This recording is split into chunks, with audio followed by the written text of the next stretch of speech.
Bom, não, pessoal, Daniel Gontijo por aqui, sou professor de psicologia, doutor em neurociências e fundador do Instituto Ponto Azul. Esta é a última aula da nossa primeira semana da filosofia do Instituto Ponto Azul e a gente está aqui hoje com o professor Kerian Gracher para conversar sobre raciocínio, lógica, falácias. Olha que tema bacana. Especificamente, o professor Kerian vai falar sobre o que é lógica, se há diferentes tipos de lógica, o que seriam as tais falácias e se é possível aprender a raciocinar de forma mais lógica, menos falaciosa. Essa é a pauta de hoje. Já já, Kerian vai se apresentar para vocês.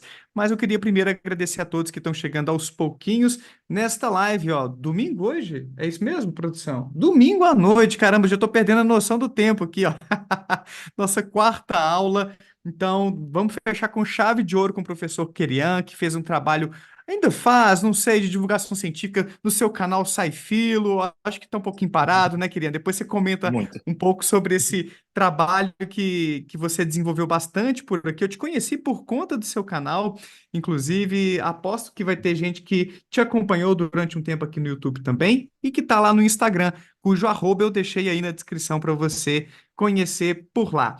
Já deixa o like aí, se inscreva no canal se não é inscrito, considere se tornar membro para apoiar meu trabalho de divulgação científica e reflexões críticas sobre religião e pseudociências. Lembrando, inclusive, que a gente está num período promocional para você se tornar membro lá do Instituto Ponto Azul e acessar todos os nossos cursos e clubes do livro focados em ciência e filosofia. Para quem quer desenvolver mais o pensamento crítico, entender cada vez mais sobre ciência e filosofia. O link está embaixo e semana que vem a gente começa o curso de filosofia da ciência.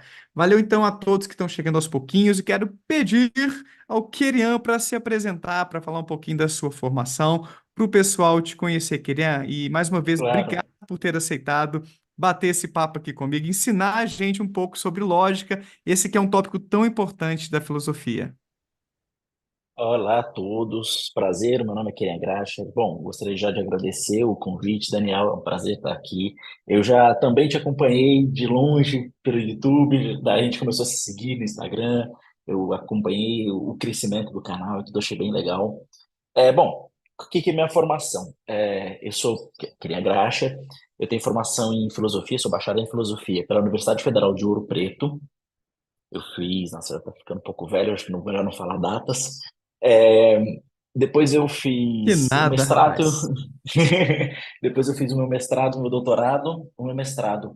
Por incrível que pareça, eu entrei no mestrado com um tema, depois eu mudei. Eu entrei no mestrado com um tema em filosofia da religião, aí eu saí, não acabei não indo, não trabalhando com esse tema. Eu iria trabalhar sobre o problema lógico do mal moral, né? Então, me restringindo às discussões contemporâneas do problema lógico do mal moral, principalmente teses de Alvin Plantinga, as discussões com Peter Van Wagen, essas coisas assim. Mas acabei não seguindo nisso, fui discutir noção de identidade, metafísica e lógica, né? Uma área entre essas duas áreas ali, uma discussão nesses dois pontos. Depois eu fui fazer meu doutorado também. Meu mestrado foi orientado pelo professor Décio Krause, na Federal do Santa Catarina. Aí eu continuei no meu doutorado lá, fui orientado pelo professor Décio Krause e fui co-orientado pelo professor Newton da Costa, e trabalhei com desenvolvimento de sistemas não clássicos, desenvolvimento de lógica, basicamente. Sistemas não clássicos de lógica. Terminei o doutorado e emendei para o pós-doutorado. Hoje eu faço pós-doutorado vinculado à FAPERJ, né, a Fundação de Amparo do Estado do Rio de Janeiro. Eu desenvolvo minha pesquisa na Universidade Federal do Rio de Janeiro, onde eu também sou professor convidado da pós-graduação de filosofia. Então, eu estou dando aula, de vez em quando eu dou aula lá, e desenvolvo minha pesquisa também de pós-doutorado em lógicas, em desenvolvimento de sistemas formais também. Bacana, queria, legal demais a sua trajetória e o canal volta ou não volta? Hoje eu tô Ah, curioso. então. Então, esse canal de filosofia, ele tem o Saifilo, né? O canal que eu tive, ele durou o ano de 2016, que foi meu primeiro ano de doutorado. Então, eu terminei o Tá. mestrado. Quando eu entrei no doutorado, aqui assim, algumas pessoas talvez não saibam dessa estrutura acadêmica, né? A graduação geralmente é 4, né? 4, 5 anos. O mestrado, ele talvez seja a pior parte da pós-graduação. Quando eu falo, pessoal, não desiste, porque assim, o mestrado são 2 anos e é muita coisa. Tem que fazer É, disciplina, É. aula e, meu Deus, muita coisa. Trabalho, escrever, pesquisar e fazer projeto para doutorado e tudo ao mesmo tempo. Então, 2 anos é muito pouco tempo. Só que o doutorado já é 4 anos. 4 anos você faz um número menor de disciplina, você tem uma pesquisa, você consegue desenvolver melhor, então você dá uma relaxada. Quando eu saí do mestrado, até a tampa de estudar, bom, entrei no doutorado. Meu primeiro ano de doutorado, eu pensei comigo, agora eu vou tirar um ano sabático para mim, vou deixar um pouco a pesquisa de lado, vou estudar o que eu quero, e resolvi abrir o Uhum. canal, né? Ah, foi nesse primeiro ano E foi nesse sabático. primeiro ano de doutorado que eu estava ali, assim, eu estava pesquisando ainda, né, fazendo as disciplinas, eu principalmente tinha que fazer as disciplinas. Eu falei, primeiro ano tem que fazer Uhum. disciplina, vou ler sobre as coisas que eu acho interessante, não necessariamente da pesquisa, e deixar a mesma pesquisa para o segundo, terceiro e quarto ano de doutorado. Enquanto isso, né, eu consegui administrar o canal. Então, nesse primeiro ano, eu fiz o canal, tal, ali, Aham. cresceu, ficou famoso e tudo, Aham. mas só durou esse primeiro ano, porque depois eu tive que Para voltar meus olhos. conciliar. Cara, Era sabe que eu comecei impossível. meu canal quando eu terminei meu doutorado, porque eu É, tentei durante o doutorado e, cara, era era muito difícil impossível. conciliar, Uhum, e trabalhando, dando aula ao mesmo tempo, era um caos. Mas é. eu super compreendo, e tomara que um dia você arruma um tempinho para voltar, que seu Eu trabalho por lá era bem legal. eu pretendo mesmo, porque assim, eu acho que é uma ferramenta muito legal, principalmente quando me tornar um professor, né? Estiver dando aula Uhum. já vinculado à universidade e tudo, porque vira como uma ferramenta interessante também didática para os alunos. Olha, se estou Sim, sobre tal sim, assunto, tem um vídeo que eu já tenho lá publicado e tal. E exato. conforme eu já preparo uma disciplina, né? Vou preparar uma aula, isso já pode virar um vídeo. Então eu já consigo, talvez, É, parte da aula já virar pelo menos um videozinho conciliar. curto, algo assim. Sim. Pretendo. Mas eu não Voltando, você consigo me avisa prometer. que a gente faz mais uma live aqui de, digamos, né, reestreia e reinauguração Reestreia. e para chamar o Vai ser um pessoal para prazer. lá. Vamos então começar, cara, pela pergunta básica que o Itamar Bispo, que nos acompanha, já fez aqui, ó. O que é lógica? Defina para a gente entender de onde vem essa palavra e o que que ela significa. Olha, em geral, se a gente for pegar pela origem do termo, lógica é basicamente a área de estudo, né? Quando você, por exemplo, logia do grego é quando você está dando um viés de estudo e formalização para alguma área. Então, por exemplo, filologia, genealogia, estudo, sempre está vinculado a algo relacionado a estudo, organização daquilo que você está estudando. A questão é o seguinte: hoje, não vamos ficar pego mais a história. Hoje, lógico, já é uma coisa muito maior. É igual se a gente quisesse falar de física falando só de Aristóteles. Isso não faz sentido, menor sentido, né? Já está muito mais avançado. Então, hoje, do ponto de vista contemporâneo, lógica, o termo lógica, pode se compreender de pelo menos três formas diferentes. Quando a gente está falando de lógica, a gente pode estar falando da área de estudo, da disciplina lógica, certo?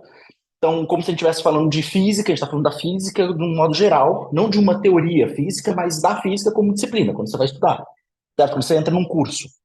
É que nós não temos uma faculdade de lógica, certo? Mas poderia muito bem ter. E é até engraçado, em alguns países existe o departamento de lógica. Tal como tem o departamento de filosofia, o departamento de psicologia, tem o departamento de lógica. Então, aqui lógica é entendido como uma grande área de estudo que engloba vários assuntos. Além da área lógica como área de estudo, a gente pode estar especificando lógica como um sistema específico. Então, a gente tem um sistema formal de lógica. Qual o sistema? Existem diversos sistemas diferentes. Então, por exemplo, a gente está falando da lógica proposicional clássica. Aqui, então, a gente está falando de lógica como um sistema formal. Qual o sistema formal? É a questão de discussão que a gente está fazendo. Mas, então, aqui, lógica é visto como sistema formal e não como uma grande área de estudo que vai estudar esses sistemas, por exemplo. Certo? Então, por exemplo, a área que estuda os diversos sistemas de lógica é o que a gente chama de lógica. Né? E também tem um ponto de vista um pouquinho mais informal, ainda que não seja informal, que é chamada lógica como raciocínio, certo? Por exemplo, isso é uma acepção muito. É uma acepção histórica da lógica, certo? Que vem desde os antigos gregos de compreender lógica aqui como área de estudo, como sendo a área de estudo do raciocínio correto. Por quê? Porque antigamente se compreendia a lógica como a lógica é estudar o modo como nós devemos raciocinar corretamente, para evitar o erro, evitar o engano, certo? Nos nossos raciocínios. Isso foi uma tradição que dura desde os antigos gregos até 1800. Um dos grandes nomes, um dos pais que a gente pode considerar da lógica moderna, é um cara chamado George Boole. Ele é um matemático e lógico. Ele pode ser considerado como talvez o primeiro matemático a olhar a lógica de um ponto de vista matemático. Então, assim, a gente entende lógica hoje, contemporaneamente, não mais como uma disciplina meramente filosófica, mas uma disciplina matemática, principalmente. Então, ela é lógica entendida como filosofia, matemática, computação, enfim, mas uma acepção mais ampla de lógica contemporânea é uma disciplina da matemática. E o primeiro a observar a lógica matematicamente foi o Boole. E o livro do Boole, de introdução à lógica, que ele vai desenvolver todo o pensamento dele, chama-se The Law of Thoughts, ou seja, as leis do pensamento. Ele entendia a lógica como as leis que regem o pensamento. E qual tipo de pensamento? Pensamento correto, certo? Então, assim, essa ideia de que lógica é o raciocínio, é o estudo do raciocínio correto, perdurou durante milênios, entende? O que foi mudado posteriormente é o Boole, o cara que escreveu o livro As Leis do Pensamento, é exatamente pelo que ele fez, que foi matematizar a lógica, observar a lógica do ponto de vista matemático. Foi a partir dali que essa noção de lógica vinculada ao raciocínio começou a ser afastada. Por quê? Porque a gente foi descobrir que não existe apenas uma lógica. E lógica é uma coisa muito mais matemática do que algo a ser estudado apenas de um ponto de vista informal. Que é algo depois que a gente vai distinguir, por exemplo, entre lógicas formais, informais e coisas do tipo. Isso a gente discute mais à frente. Mas, em geral, então, a gente pode entender lógica como, por um lado, uma área de estudo, que vai estudar sistemas específicos, né? Tipos de sistemas específicos.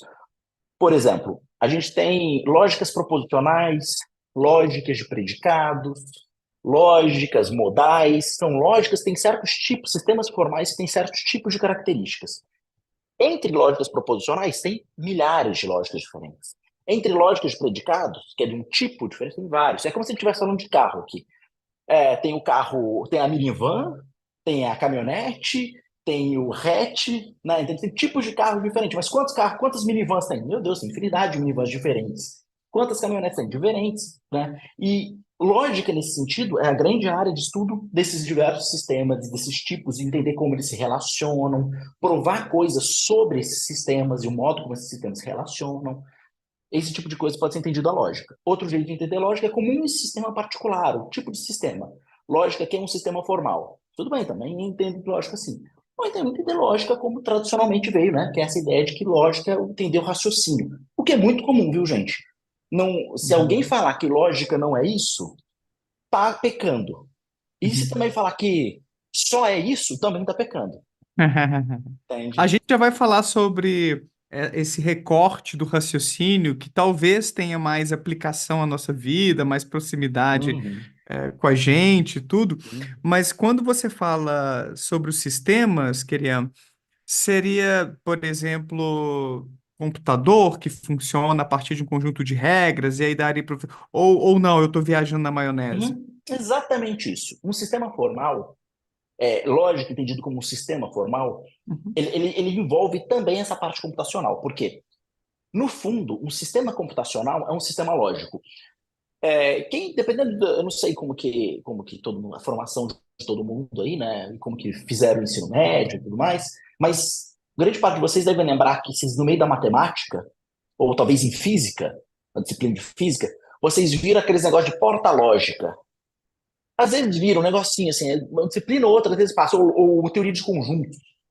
Sobre, pertence a um elemento, para todo elemento que é conjunto desse, daquele, enfim. Certo. Esse vocabulário é um vocabulário de lógica, Uhum. certo? Então, lógica, ele pode ser compreendido como base dos fundamentos da matemática. Então, se você vai fazer uma disciplina em física, você vai fazer uma disciplina em matemática, na engenharia, e você vai fazer a disciplina chamada Fundamentos da Matemática, você vai ter que aprender um pouco de lógica. Teoria dos conjuntos, você Uhum. vai ter que aprender um pouco de lógica, que é o fundamento. Se você vai fazer computação, você vai ver os sistemas computacionais. Um sistema computacional é um sistema de lógica. Qual lógica? Qual Uhum. sistema? Aí é uma questão de você ver sistema a sistema, mas é um sistema lógico. Certo? Se você vai Entendi. fazer engenharia e você vai fazer sistemas de engenharia elétrica, que vai ver, por exemplo, um sinalzinho de. Isso, isso. Na disciplina de física, quando a gente estudava aquele negócio de elétrica, parte elétrica da física. Uhum. Aí falava, se passar corrente elétrica por aqui, e aqui tiver aberto, aqui tiver um resistor, aí abre a porta da coisa, ou passa por aqui, ou passa por ali. Isso ali que a gente estava fazendo, aqueles negocinhos, são portas lógicas.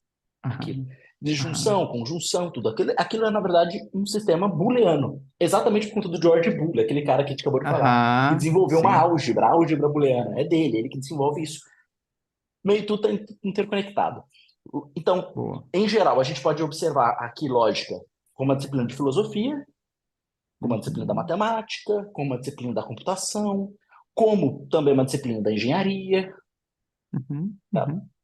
Maravilha. E aí, quando a gente pensa na aplicação para o nosso raciocínio, como que entra a lógica? Teria uma forma mais lógica de raciocinar, ou mais racional? Não sei se existe alguma semelhança entre esses termos, alguma familiaridade.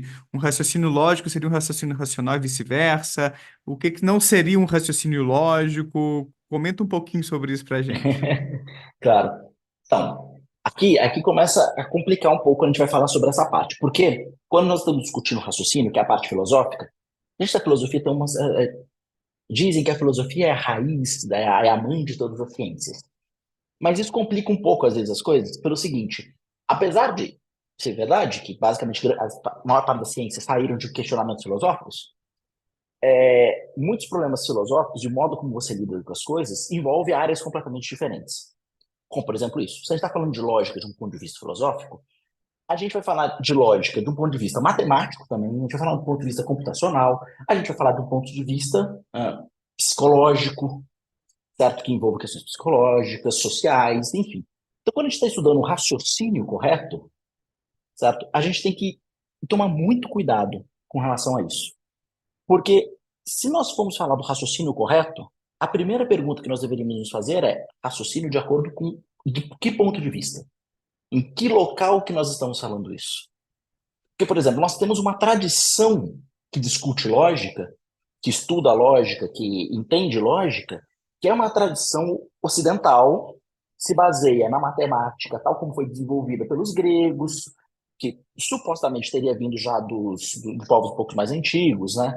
É, tanto egípcios como o pessoal das suméricos, do tipo. Então a gente teria uma tradição que veio dali, da matemática, entendeu a matemática daquele ponto de vista, desenvolveu a lógica com aquela intenção de dar fundamento para a matemática, e supôs coisas, princípios, que chamou de princípios lógicos, que a nossa sociedade entende como sendo correto, como sendo o melhor jeito de raciocinar. Por exemplo, nós, da nossa cultura, na cultura ocidental, nós compreendemos, por exemplo, uma das coisas que nós assumimos é que só existe dois valores de verdade. Ou uma afirmação ela é verdadeira, ou uma afirmação ela é falsa. E não existe um terceiro valor ou um valor conjunto, verdadeiro e falso. Entende? E nenhum valor intermediário.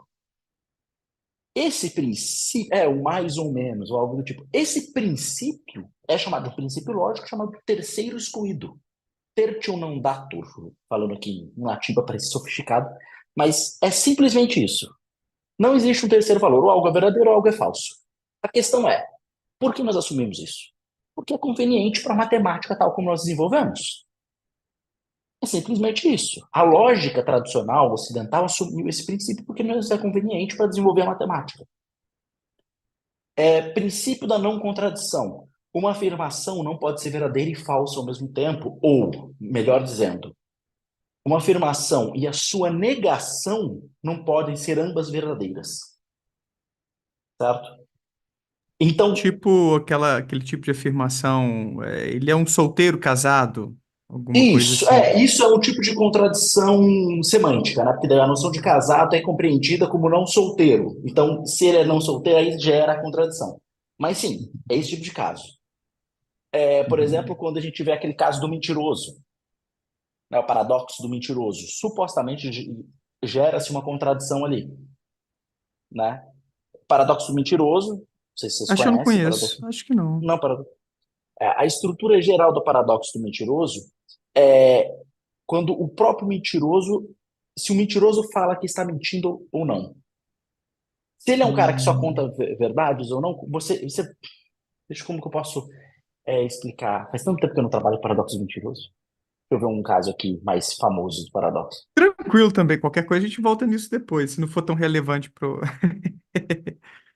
Se a pessoa só fala. Acho que eu já vi Ela alguma. vai envolver, ela envolve, o paradoxo mentiroso em geral, envolve afirmações do tipo, eu estou mentindo agora. Certo? São todas afirmações que automaticamente elas são autorreferenciais, geralmente. Certo, São afirmações autorreferenciais que, quando gera autorreferência, ela nega a si própria. certo. Então, por exemplo, a afirmação, eu estou mentindo agora, Uhum. ou esta frase é falsa, se eu escrevo esta frase é Esta falsa, frase. Se eu se falo ela que ela for é verdadeira, verdadeira. ela tem que ser É, falsa. Mas se ela é falsa, ela está dizendo a verdade. Ela está dizendo é. corretamente que ela é falsa, né? Então ela é verdadeira. Então, a falsidade de uma implica na verdade. A falsidade dela implica na sua verdade, mas a sua verdade implica na sua falsidade.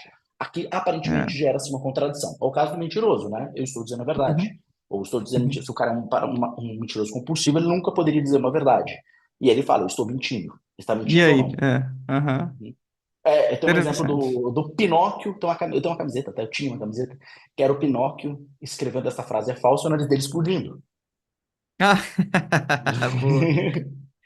Né? Então, se ele disse uma verdade, então ele está mentindo. Se ele disse uma mentira, ele está dizendo a verdade. O Uhum. nariz dele não cresce e ao mesmo tempo tem que crescer. Bom, então, se nós observamos, voltando, né?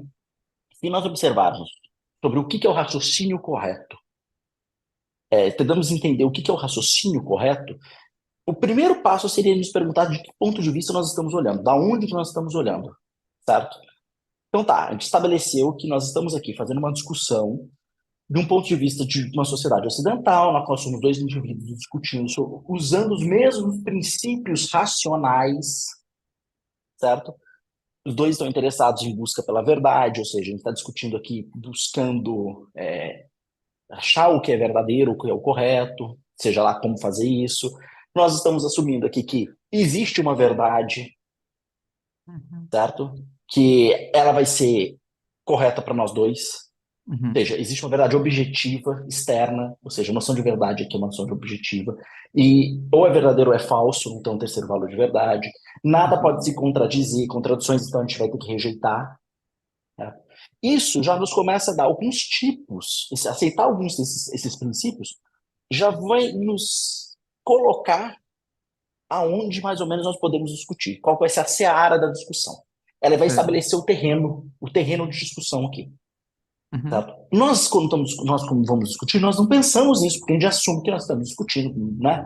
Agora, isso é engraçado. Nós fazemos isso porque geralmente a gente está discutindo com pessoas que estão, assim, discutindo com, sei lá, eu sou de São Paulo, conversando com um mineiro. Pelo amor de Deus. A gente tem outra coisa, tem costumes diferentes, mas na mesma sociedade. Ah, eu vou discutir com um americano, eu vou discutir com uma pessoa dos Estados Unidos, ou sei lá, da Europa. Beleza, mas quando a gente começa a ir para povos muito diferentes dos nossos, a gente às vezes até começa a questionar, entender, até comentar se os nossos princípios são os mesmos aqui, só para ter certeza. Por exemplo, vai discutir às vezes com um indiano. E aí, assim, tipo, algumas coisas acerca dos próprios princípios que nós aceitamos às vezes vêm à tona para a gente entender se nós estamos discutindo sobre um mesmo conjunto de princípios Uhum. racionais. O que é Uhum. normal. Por quê? Porque sociedades diferentes assumem princípios diferentes. É. Supostamente, tem algumas culturas que, por exemplo, o princípio da não contradição não é um princípio. Ou seja, Uhum. aceita a existência de contradições.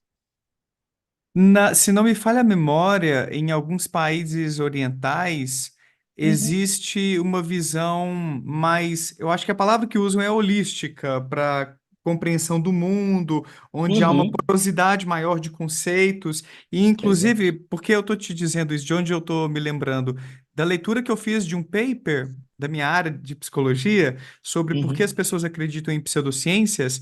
E foi um achado inconsistente com a literatura geral, mas a literatura, de forma geral, uhum, é concernente a estudos daqui do Ocidente. Então, uhum, parece que a forma de raciocinar sendo uhum, distinta lá gerou um resultado diferente do uhum, tipo pessoas que têm um raciocínio mais analítico. Eu não me lembro o país ou os países uhum, certinho, tá, Queriam?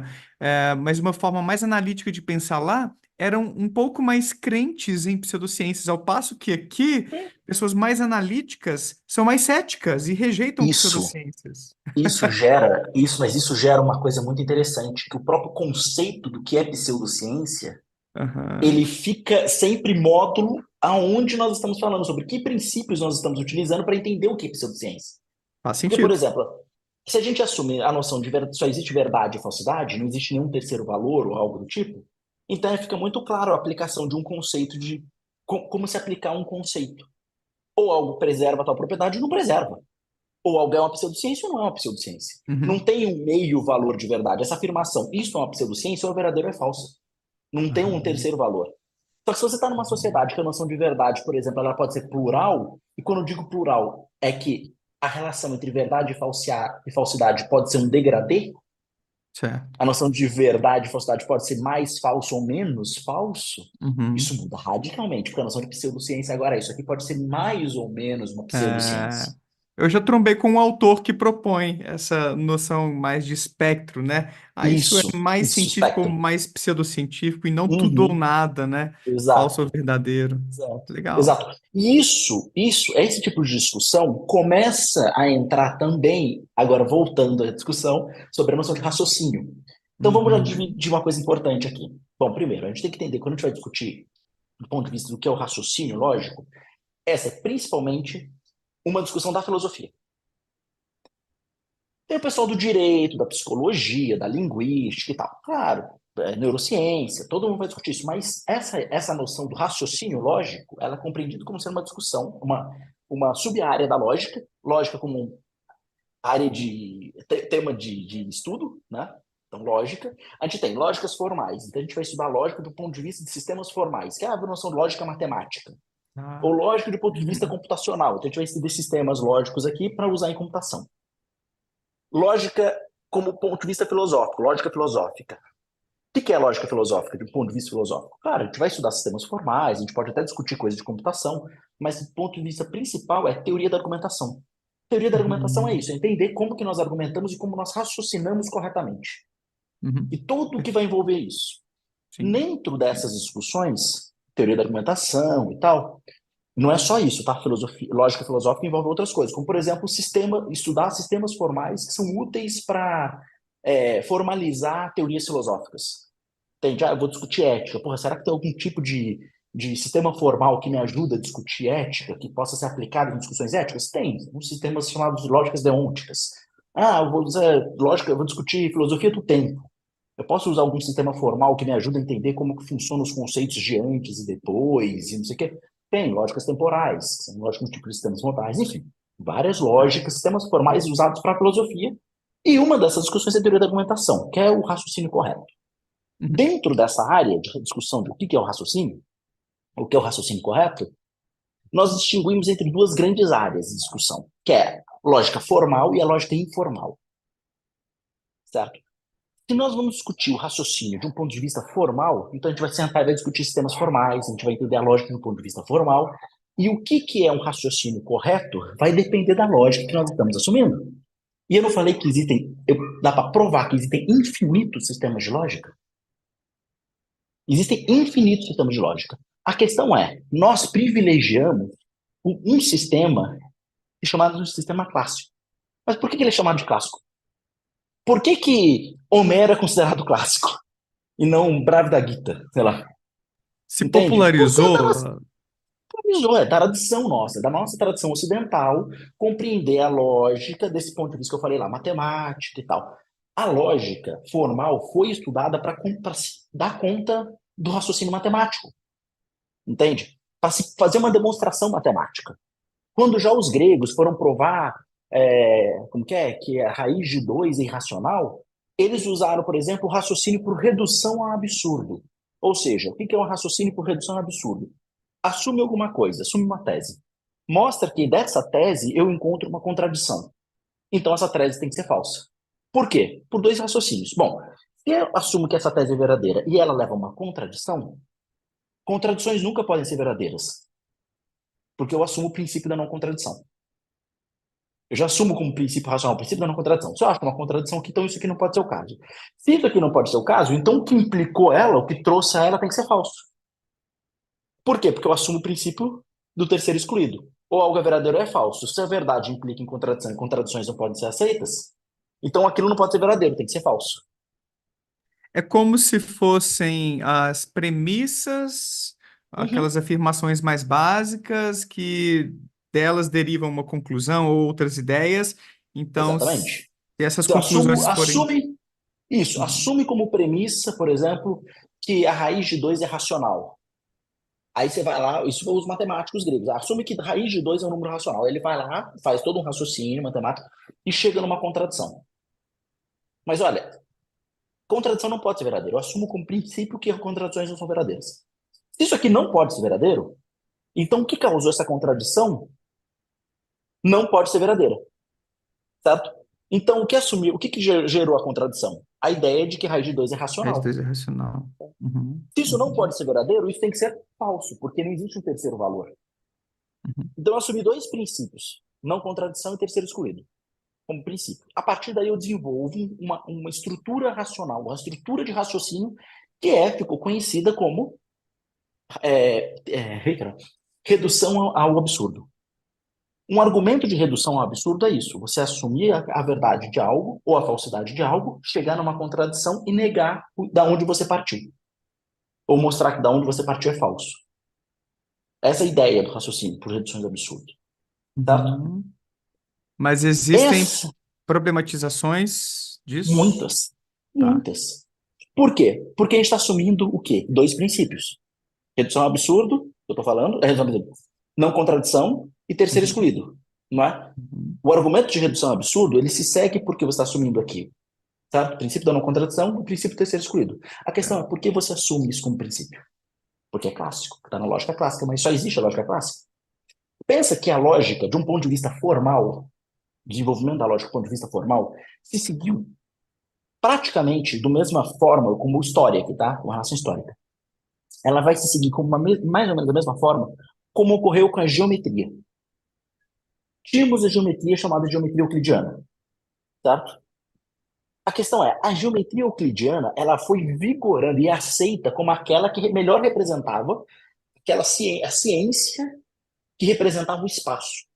Que espaço? Isso aqui, cadeira, copo, Uhum. estrelas, comer, tudo. Tudo que é espacial dava-se conta com a geometria euclidiana. E o que era a geometria euclidiana? Um conjunto de princípios, são os axiomas, certo? Que deles você derivava com coisas.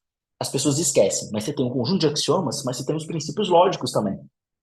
Porque os princípios lógicos, eles são usados o tempo inteiro para você raciocinar. Os raciocínios que você prova alguma coisa em geometria euclidiana, os raciocínios do próprio Euclides, lá nos elementos, os livros dos elementos, você vê que ele está utilizando o princípio do terceiro excluído, ele vai redução a absurdo, ele usa o tempo inteiro. Porque o que eu falei, a lógica foi utilizada como uma ferramenta matemática, para você fazer matemática, certo?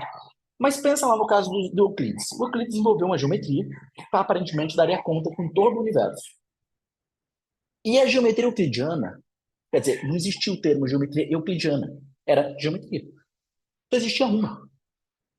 É a mesma coisa a gente falar lógica clássica, não existia isso, existia lógica. Lógica, era aquilo era lógica. Entende? Você, no máximo, podia falar lógica aristotélica, lógica dos medievais, tal, mas por quê? Porque eram modos de estudar a mesma coisa. Eram só jeitos de estudar basicamente as mesmas coisas. Tem uma variaçãozinha aqui, outra ali, mas eles não entendiam isso como sendo muito divergente nas suas épocas. Entende? Na geometria, se encontra um cara chamado Gauss. O cara vai lá e fala: peraí, e se eu negar um desses princípios aqui do Euclides? E se eu achar que um desses axiomas aqui é falso? Ou não colocar ele? Eu consigo fazer geometria? Consegue. Aí você nasce o que a gente chama de geometrias não euclidianas. Quantas geometrias não euclidianas tem? Infinitas. Infinitas. Você consegue achar infinitas geometrias diferentes que recusam um certo axioma lá do Euclides.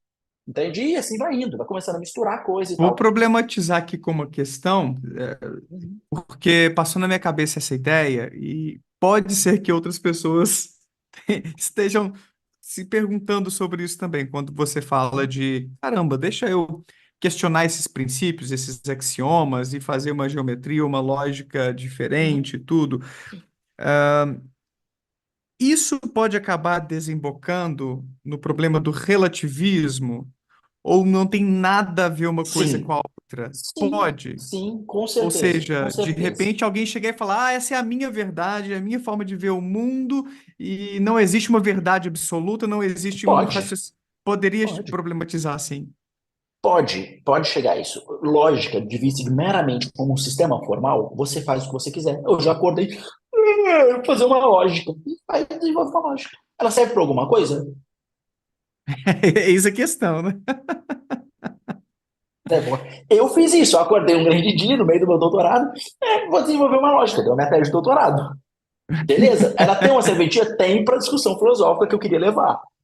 Tem lá um Certo. sistema formal lógica que eu criei, é uma família de 4 sistemas lógicos próprios que eu desenvolvi que discutem um tema. Beleza, é Uhum, isso. uhum. Mas ela é melhor captura a realidade? A discussão, vamos voltar lá em Euclides. É a mesma coisa. A gente tem infinitas geometrias. Ah, mas para que a gente vai estudar infinitas geometrias? Para que a gente vai ficar estudando geometrias não euclidianas? Bom, começa que a gente viu que geometria euclidiana não funciona muito bem. Várias coisas. Com um cara chamado David Hilbert, um matemático, famoso matemático do final do século XIX, começo do século XX, talvez um dos maiores matemáticos que já existiu contemporâneos, assim, do século XX, ele escreve um livro, The Foundations of Geometry, Fundações da Geometria. Esse livro, ele vai fazer o quê? A gente estava falando que a lógica era estudada de um jeito informal, meio que aberto, assim, lá pelos gregos, como tudo, né? Geometria também, né? Matemática, era uma coisa muito mais. Não era tão formalizado.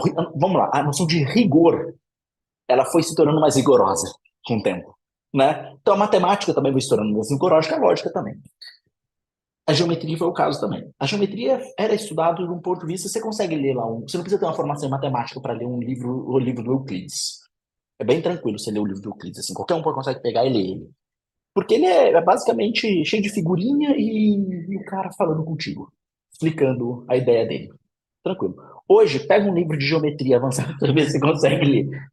Você tem que ter uma formação em matemática, uma área exata, para conseguir entender o que está acontecendo ali. Um dos primeiros grandes nomes a fazer isso foi o Hilbert, com a geometria euclidiana. Ele falou: não, peraí. Hoje nós temos uma noção de lógica muito mais avançada. Então a gente vai discutir, por exemplo, axiomas.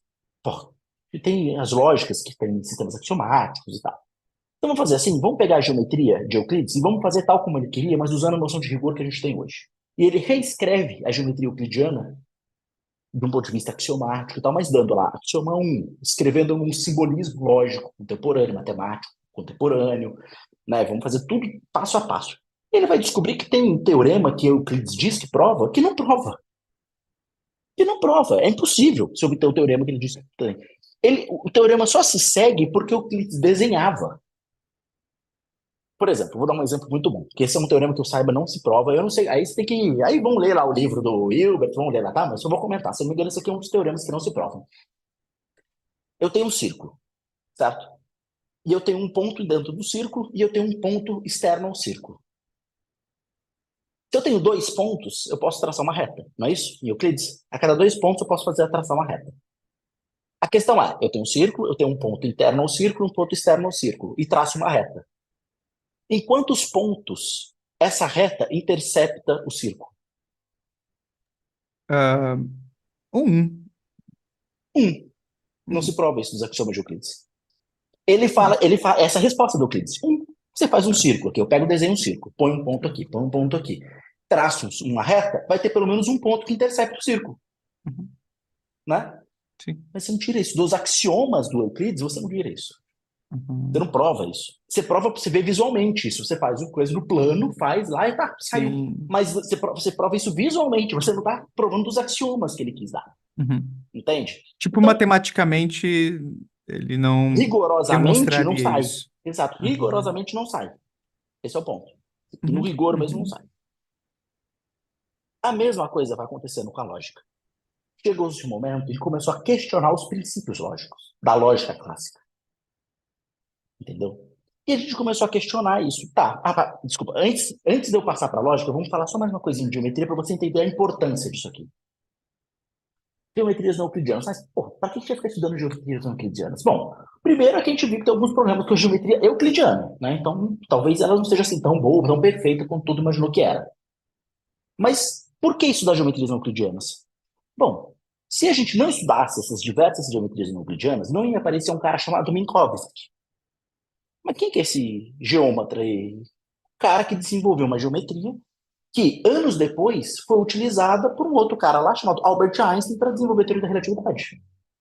Albert Einstein só desenvolve a teoria da relatividade em cima de uma geometria de Minkowski, que é uma geometria não euclidiana. Por quê? Porque a geometria de Euclides tem três dimensões. Entende? A geometria euclidiana é uma tridimensional, enquanto que a geometria de Einstein é uma geometria de quatro dimensões, pelo menos. Certo? E isso muda radicalmente. Para você entender a noção de espaço-tempo vinculada, tal como Einstein faz, diferente dos antigos, você precisa de geometrias não euclidianas. E se a gente tem boas razões para acreditar que talvez Einstein esteja correto, então a representação do espaço, pelo menos no sentido cosmológico, para estudar corpos massivos, a geometria não é euclidiana. Então, parece ter uma razão de estudar, às vezes, geometrias não euclidianas, né? Faz sentido. A mesma coisa com lógicas não clássicas. A gente vai descobrindo, por exemplo, que em alguns tipos de raciocínios, em alguns modelos de raciocínios, a lógica clássica talvez não vale tão bem, não funcione tão bem. Como funciona na matemática. Na matemática que nós desenvolvemos, que a gente aprende grande parte no curso de matemática, em física, na graduação, tudo, no colégio, a matemática que a gente aprende é a matemática clássica, que é a matemática em cima dos princípios da lógica clássica, que é desenvolvido em cima dos fundamentos da matemática, que eu falei, né? Só que, em outros momentos, em outras discussões, como, por exemplo, direito, você não vai querer usar a mesma noção de lógica que você usa para desenvolver matemática para desenvolver raciocínio do direito. O modo como a gente deveria avaliar as afirmações de uma corte, por exemplo. Por quê? Vou dar um exemplo bem simples. Na matemática, se eu consigo obter uma conclusão a partir de um conjunto de premissas, não interessa se eu aumentar o número de premissas. Se as premissas iniciais estão lá, a conclusão se obtém. Continua se obtendo. A ideia é o seguinte. Vamos dar um exemplo. Se chover, então a rua está molhada. É um argumento, esse que é o modus ponens que eu falo. Se chover, então a rua está molhada. Ó, choveu. Logo a rua está molhada. Esse argumento é um argumento chamado válido. Por quê? Porque a partir da estrutura das premissas eu consigo obter a conclusão. Então, agora vamos passar isso. Se eu quiser, eu posso dar um exemplo matemático aqui, que seria mais fácil, né? Fica mais claro. Se algo é um triângulo, então tem três lados. Essa figura A aqui é um triângulo, logo ela tem três lados. Eu poderia adicionar agora infinitas outras premissas a esse argumento. Eu sempre vou obter que a figura A tem três lados. Interessa quanto mais premissas eu adicionar. Porque se gerar uma contradição, o argumento vai ser trivialmente verdadeiro, porque as premissas já são falsas, o argumento é válido. Isso é uma questão formal que eu teria que mostrar, mas confia em mim aqui, vale. Se gerar uma contradição das premissas, se segue o argumento. E se não gerar, se eu já consigo obter uma contradição das premissas A e B, não interessa se tem premissa A, B, C, D, E, F, não interessa quanto mais premissas tem. Se as duas premissas iniciais estão lá, a conclusão eu consigo obter do mesmo jeito. Entendeu a ideia? Agora vamos analisar um raciocínio, por exemplo, jurídico. Essa propriedade da lógica é chamada de monotonicidade. A lógica clássica é monotônica. Ou seja, se de um conjunto de premissas eu obter uma conclusão, esse conjunto de premissas, unido com outro conjunto qualquer de premissas, vai conseguir obter a mesma conclusão ainda. Essa é a ideia. Essa é a propriedade de monotonicidade. Vamos pensar no raciocínio jurídico. Está em causa um assassinato de uma pessoa. Uma pessoa ela foi assassinada, pegamos lá um cara supostamente culpado, certo? Um suspeito, estamos no júri. O advogado de acusação. Olha, tenho aqui que o fulano de tal, Daniel, você matou um pseudocientista. A questão é, temos aqui prova que Daniel falou mal do que o cara trabalha. Temos aqui prova que Daniel falou que um dia ia pegar esse cara na porrada. Temos aqui prova que Daniel falou que ia dar, na verdade, 3 facadas do lado esquerdo e giraria a segunda facada de tal jeito. Tudo isso é verdade. Isso aqui, tá, e vai começar a detalhar. Tudo é verdade, de fato. Chega no final do raciocínio, dado esse conjunto inteiro de provas, vai falar, puta, Daniel é o culpado. Sim, se você tem esse conjunto de premissas, a conclusão é que o Daniel é o culpado. Só que daí seu advogado de defesa fala, é verdade, tudo isso. Mas só que tem uma coisa, tudo isso é verdade. Fala, Daniel falou isso, falou, tudo isso é verdade. Encontraram o seu digital na arma. Enfim, tem um monte de coisa. Porra, muita prova contra você. Só que daí o seu advogado chega e fala, ó, só que tem uma coisa. O Daniel estava do outro lado do mundo na hora do crime. Tá aqui, ó, uma filmagem dele. Ele estava numa corte no Japão nessa hora. Tem lá com o teste de DNA, que era ele mesmo e tudo. Ótimo álibi. Pronto. O ponto é, todas as provas anteriores continuam sendo verdadeiras? Não, continuam. De fato, você falou aquilo tudo. De fato, tinha sua digital, talvez na faca. Tudo mantém. Mas a partir do momento que você adicionou novas premissas, certo? A conclusão não pode mais ser a mesma. Então, o Você meu tem que fazer conjunto inicial uma de... avaliação dessas Exato. evidências em conjunto e, Isso. caramba, o que parecia muito certeiro no início, Uhum. com a adição dessa nova variável É, aqui, que é o álibi, caramba, já isso coloca em questão mudou tudo. tudo. Mas repara, mas isso significa que algumas premissas são falsas? Todas as premissas são verdadeiras, as anteriores. Tudo Uhum. que o advogado de acusação falou era verdade. A questão é, daquele conjunto de premissas, dava para chegar na conclusão de que você era um culpado? Dava, aparentemente dava. Só que quando ele chegou, o seu advogado adicionou novas premissas. A partir do momento que ele adicionou novas premissas, o raciocínio é bloqueado. A conclusão não se obtém mais. Mas as premissas anteriores não se mantiveram? Se mantiveram. Se a lógica que a gente usa é lógica clássica, não interessa as premissas, o álibi que ele adiciona. A conclusão tem que ser a mesma. Porque Me se as lembrando de um premissas caso. iniciais Desculpa, se pode preservam. concluir, depois eu Não, comento. não, é que se Tá. as premissas iniciais se mantêm as mesmas, a conclusão tem que ser a mesma. Não interessa se Uhum. você adicionou novas premissas ou não, se adicionou um álibi Certo, ou não. certo. Então o raciocínio não pode ser clássico, não pode se dar lógica clássica, o tipo de raciocínio. Perfeito. Raciocínio Perfeito. formalizado aqui. Perfeito. Eu me lembrei de um caso que eu acompanhei no podcast e depois na série, o caso Evandro, do Ivan Mizanzuki, onde Nossa, você excelente. tinha gravações das mulheres Uhum, confessando o crime, de terem levado o uhum, menino. Não vou nem usar as palavras que o YouTube não gosta de coisas muito pesadas, sim. né? Ah, é Mas verdade, eu depois usei, foi procurem, mal. gente. Não, sem problema. Mas depois apareceram evidências de que elas foram tortura, não vou falar a palavra completa, né? Uhum, Mas tortura, vocês já entenderam. Ou uhum. seja, uma evidência que Que acaba validou tudo. colocando, né? Que muda tudo, mais uma vez, né? Coloca em questão, Mas então o áudio dela não era verdadeiro? Ela não falou aquilo? Não, ela falou. A falou aquilo. confissão, então, ela confessou. O áudio tá lá, ela confessando. Tá O tudo pessoal até igual. Só problematizou quando você assim, adiciona a ó. premissa nova, parou. O pessoal até problematizou assim. Peraí, ela pode ter sido torto, mas ainda assim ter feito as coisas, né? Aí vai o jogo dos advogados, né? Aí é outra coisa. Mas a questão é, a partir do momento que você introduz uma nova evidência ao conjunto É. anterior, a conclusão já tem que ser revista. Uhum. Isso não acontece na matemática e na lógica clássica. Certo. Mas daí vem a ideia. Tem salvo engano, é um filósofo chamado Kaplan, que ele tem uma brincadeira que ele usa que é o princípio do martelo, Hum. que é basicamente o seguinte: se você ensina uma criança a martelar, o mundo vira prego, Uhum. certo? Tudo vira coisa para Certo. se bater com martelo, Uhum. entende? Então, assim, a gente utiliza a lógica clássica, a gente estudou ao longo de todo, milênios, que a gente desenvolveu a lógica clássica, para se utilizar na matemática. E a gente começou a observar que o raciocínio matemático funciona muito bem. Então a gente vai aplicar o mesmo raciocínio a tudo. Os mesmos conjuntos de premissas e o mesmo modo de raciocinar a tudo. Não, não é assim, gente. Calma lá. Entende? Mas então tô querendo dizer que não é para usar. Não. É que temos que ter parcimônia aqui. Certo? Aonde e como nós vamos utilizar. Eu dividi, a primeira coisa que eu falei é, estudou a lógica do ponto de vista formal. E existe também um ponto de vista informal. Quando a gente vai estudar do ponto de vista filosófico a lógica, a parte informal é que a gente não vai estar levando em consideração meramente os princípios formais e entender a lógica como um sistema formal aqui. P implica que... A gente não vai estudar a forma do argumento, a estrutura meramente do argumento, mas também a gente vai levar em consideração o conteúdo das afirmações. Então, a ideia é o seguinte. Na lógica formal, quando a gente observa a lógica de um ponto de vista formal, então vamos lembrar, a gente está falando da lógica, a gente tem a lógica como grande área de raciocínio, área de conhecimento, de estudo.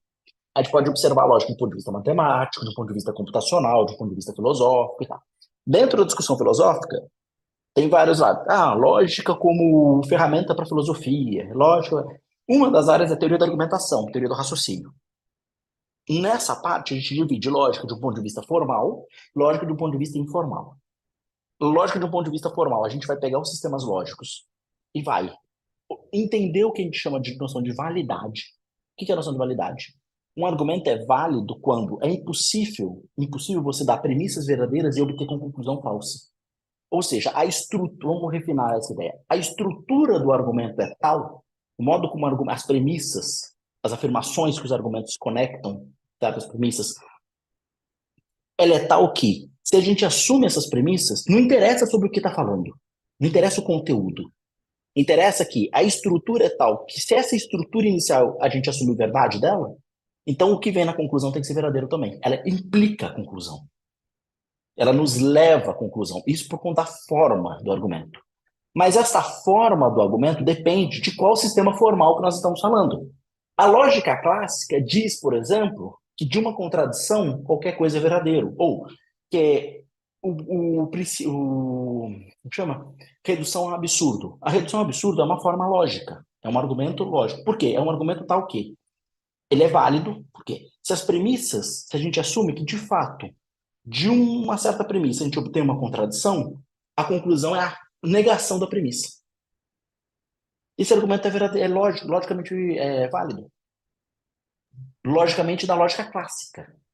Porque Uhum. na lógica clássica, essa estrutura de argumento se segue.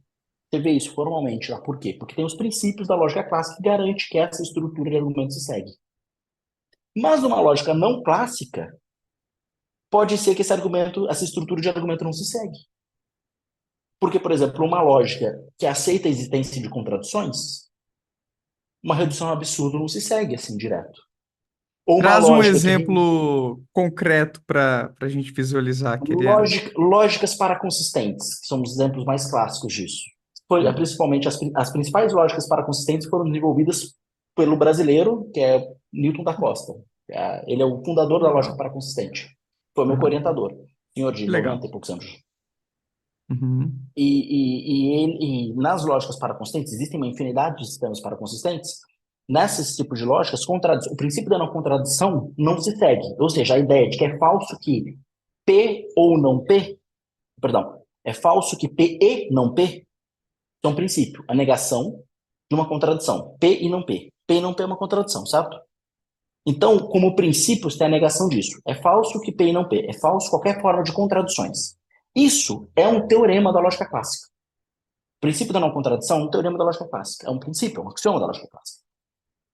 Mas isso não é um teorema das lógicas paraconsistentes, porque existem casos de contradições nas lógicas paraconsistentes. Isso visto de um ponto de vista formal.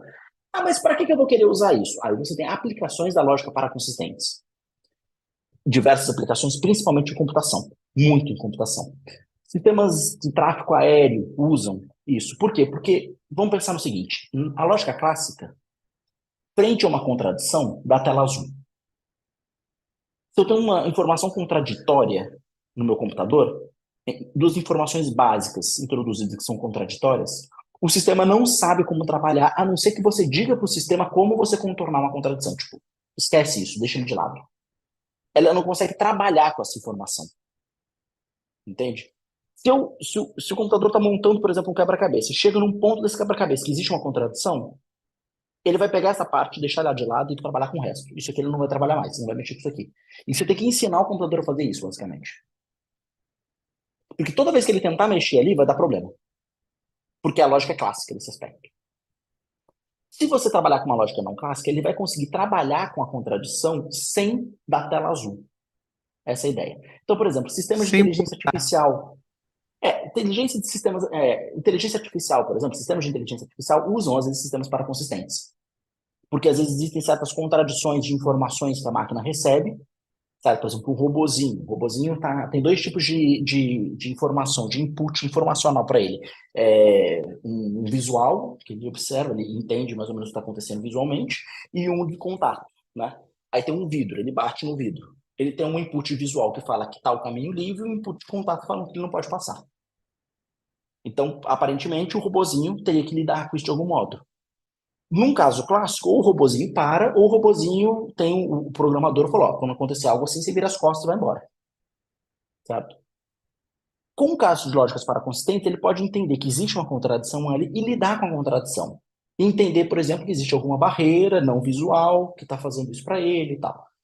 Criar algum tipo de mecanismo Ou de seja, informação para aceita entender a que o contradição. mundo, às vezes, Uhum, envolve contradições, que às uhum, vezes eu não consigo me mover e realmente não há nada visualmente ali me uhum. impedindo, Isso, e isso. deixa eu solucionar. Pode existir esse tipo de coisa no mundo, eventualmente. Uhum.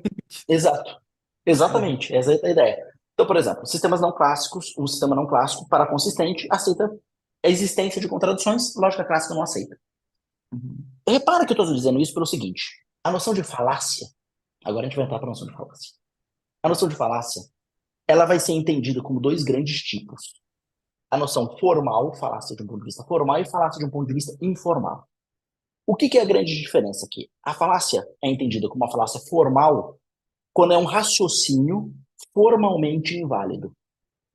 Ou seja, eu não falei que um sistema lógico ele vai dar a noção de validade, vai dizer quando que a gente consegue, a partir de um conjunto de informações, obter uma informação, ou seja, a partir de um conjunto de premissas a gente obtém essa conclusão.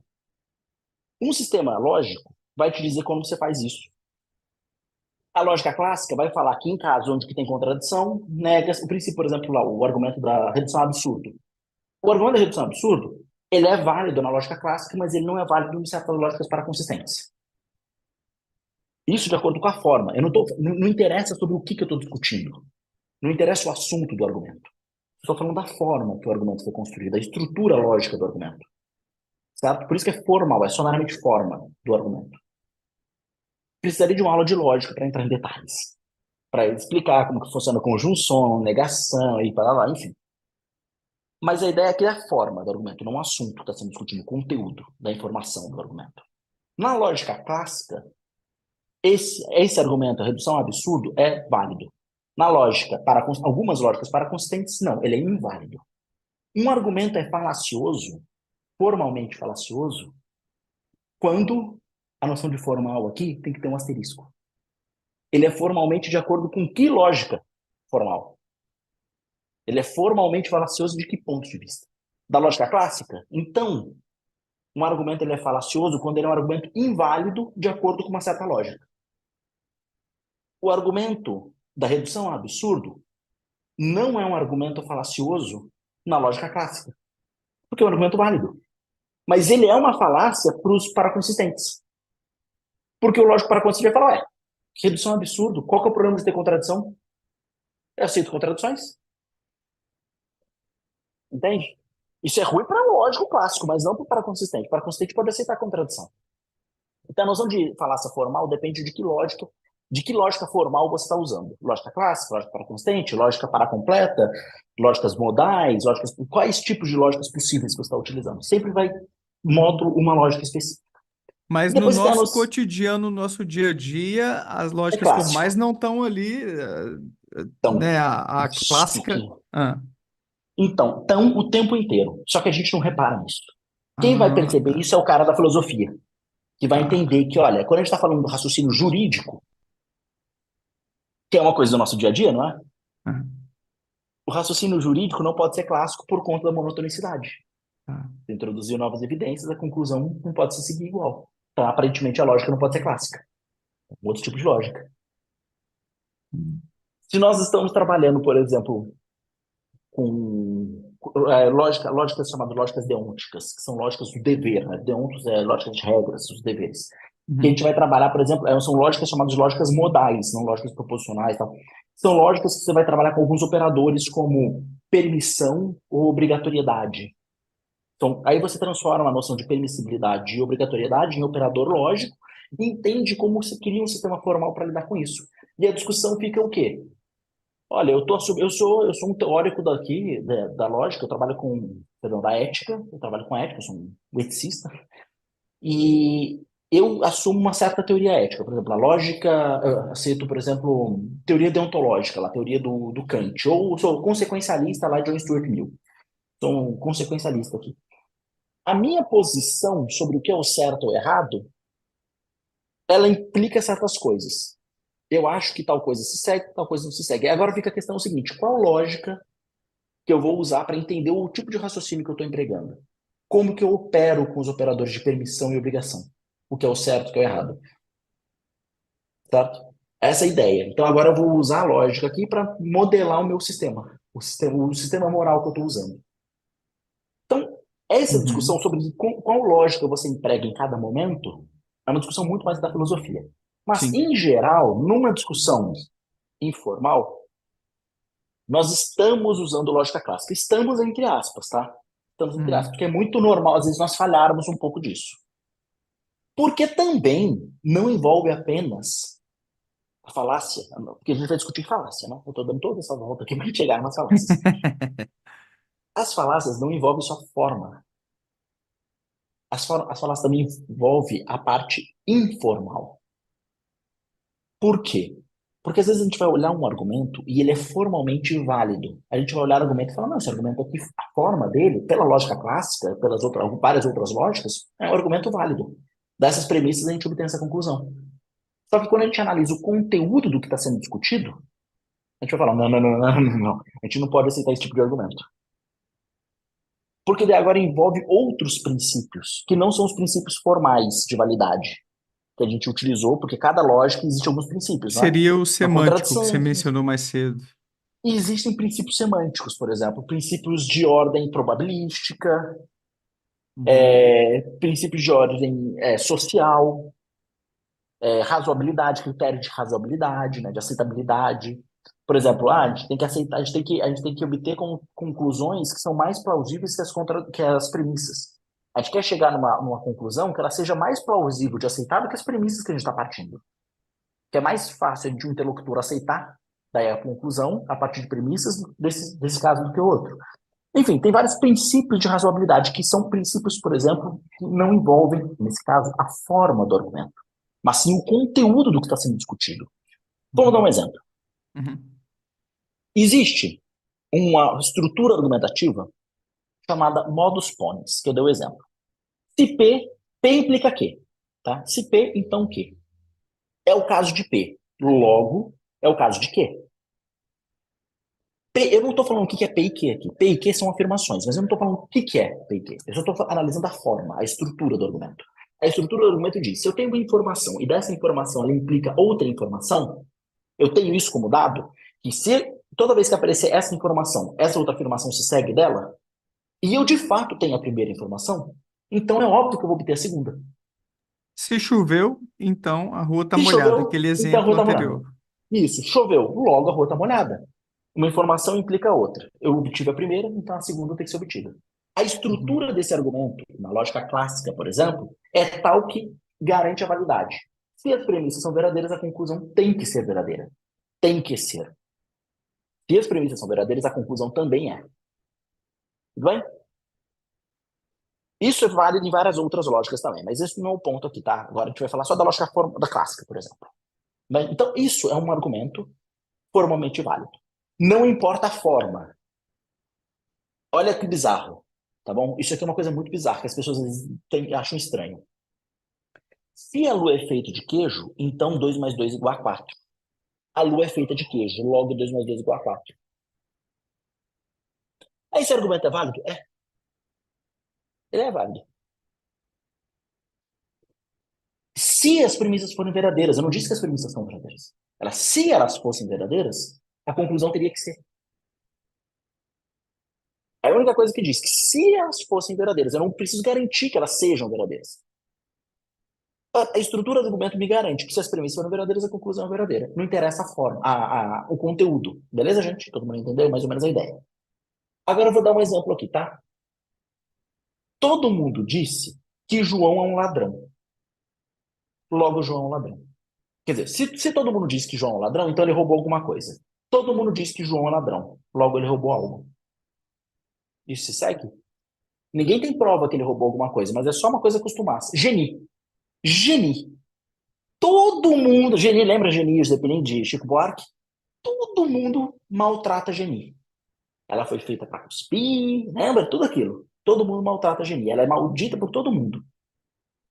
Aí eu falo, se todo mundo fala mal de Geni, então Geni deve ser uma crápula.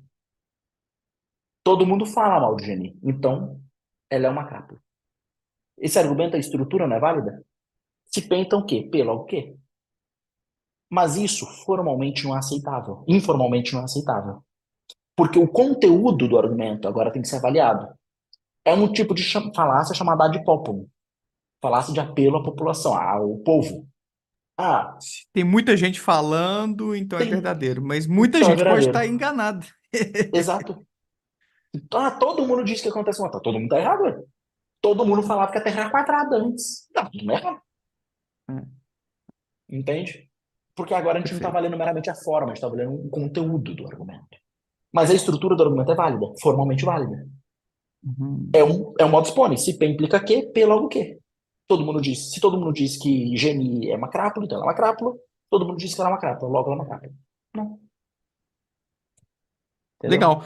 Traz mais uns exemplos de raciocínio Eu fiz falacioso. umas Ah, listas aqui, legal. tá? Então eu vou falando alguns outros exemplos. Eu vou ter que Ah, fazer um pit stop e aí eu volto em 1 minuto e meio, mas pode ir explicando para o pessoal mais uns exemplos, que eu acho que essa parte vai ser bem tranquilo. legal. Tranquilo, eu vou dar um exemplo, por exemplo, a afirmação do consequente, né? É, por exemplo, se chover, então a rua está molhada.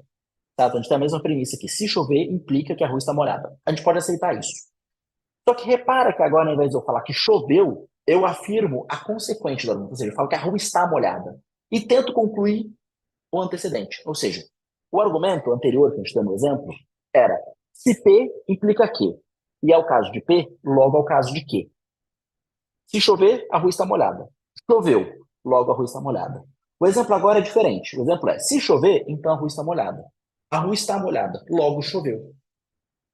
Esse tipo de argumento é uma falácia. Por quê? Porque ele está olhando isso aqui só pela forma, não precisa olhar o conteúdo do argumento.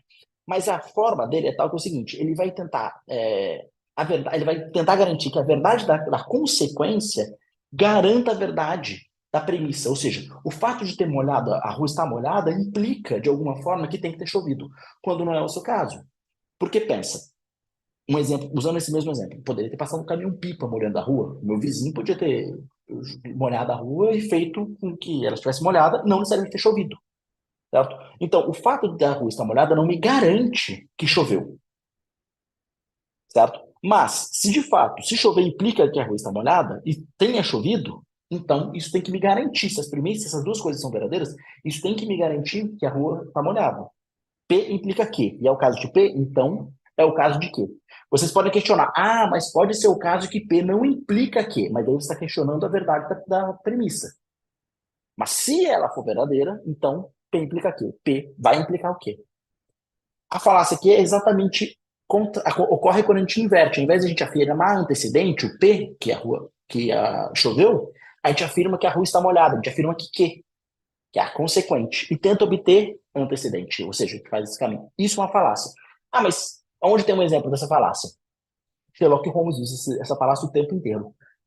Eu perdi um pedacinho, Kerian, mas aí seria, Falácia? eu não sei se você falou, usou esse exemplo, né? Mas tá molhada a rua, mas alguém pode ter pegado a mangueira Isso. e é Exatamente. essa a ideia. Afirmação Boa, da tá. consequente. Falácia da Tá. afirmação da consequente. A partir da você tenta tirar da consequente para obter antecedente, não é o caso. P implica Q. Uhum. P, logo Q. Mas P implica Q. Q, eu não posso obter Q. Eu não posso obter P. Ou seja, Boa. se eu afirmo que a rua está molhada, eu não posso garantir que choveu, certo? Eu sei que se chover, a Boa. rua molhou. Choveu, então molhou a rua. Mas se chover, a rua está molhada. A rua está molhada, logo choveu. Não, ele pode ter de molhar a rua. Eu não consigo tirar a garantia que choveu, certo? Sim, sim. Boa. Quem que usa essa falácia o tempo inteiro é o Sherlock Holmes. Hum, Porque ele encadeia o raciocínio dele de tal modo que aparentemente só pode ter sido fulano que matou o cara. mas ele não consegue eliminar todos os casos. Porque pensa o caso aqui, do caso de chover, a rua está molhada. Ah, a rua está molhada. Logo choveu? Não. Existem várias outras coisas. Para você garantir que choveu, você tem que eliminar todas as outras circunstâncias possíveis. Ninguém jogou água na rua, não passou um caminhão-pipa aqui, sei lá, não passou um avião soltando, pulverizando A água gente aí. pode raciocinar assim, ou talvez aplicar essa problemática, essa reflexão, nos casos de curas. Não sei se eu estou aplicando bem assim o problema, porque às vezes a galera pega o efeito, eu melhorei de Covid e eu tomei um remédio antes, a cloroquina, logo foi a cloroquina. Tem um pouquinho dessa Falsa. confusão ou não? É, Esse argumento ele está só na estrutura formal. Esse exemplo melhor a falácia da causa e efeito. da causa e efeito, tá. Causa e consequência e tal. Que a Tomar uma ideia foi o seguinte. correlação como causação, né? Aquele Exato. lance. Tá, Exatamente. tá. Exatamente. Isso é um caso, isso é uma falácia informal, certo? Porque você pode estruturar o argumento. Esse que sempre tem que pensar o ponto, gente. Uma falácia informal, por quê? Porque ela não está avaliando exatamente a forma, a estrutura formal do argumento, como é o caso, por exemplo, da falácia da afirmação da consequente, né? Se chover, então a rua está molhada. A rua molhou, logo choveu. Não. Repara que eu preciso. Isso é uma falácia indiferente ao conteúdo. Indiferente se eu estou falando de chuva e rua molhada. É uma falácia pela estrutura do argumento. Uhum, Para mostrar que isso é uma falácia, aulinha de lógica e estudar lógica lá, uhum. beabá, e fazer tabela de verdade, esse tipo de coisa, você vê isso. Tá. Falácias informais, eles ocorrem quando a gente fere alguns princípios que nós aqui, os debatedores, consideramos como princípios racionais. Por exemplo, não bater no nosso coleguinha, certo? Não tentar humilhar o nosso coleguinha. Coisas que a gente aprende na escola, isso vale para os nossos princípios racionais. Isso aí, por exemplo, ad hominem, certo? Se numa discussão eu vou ofender o meu adversário para tentar ganhar no argumento, eu estou cometendo uma falácia, que é qual? Estou atacando a pessoa, não estou atacando o argumento da pessoa. Essa é uma falácia informal. Por quê? Porque o meu argumento pode estar logicamente estruturado, como o exemplo do ad populum. Se todo mundo diz que Geni é tão malvada, então ela deve ser uma crápula. Todo mundo diz que ela é malvada, então ela é uma crápula. O argumento é formalmente válido. Eu posso estruturar uma falácia informal, logicamente, um argumento lógico, formalmente válido. Mas ele fere de princípios que não são princípios formais aqui, são princípios da razão.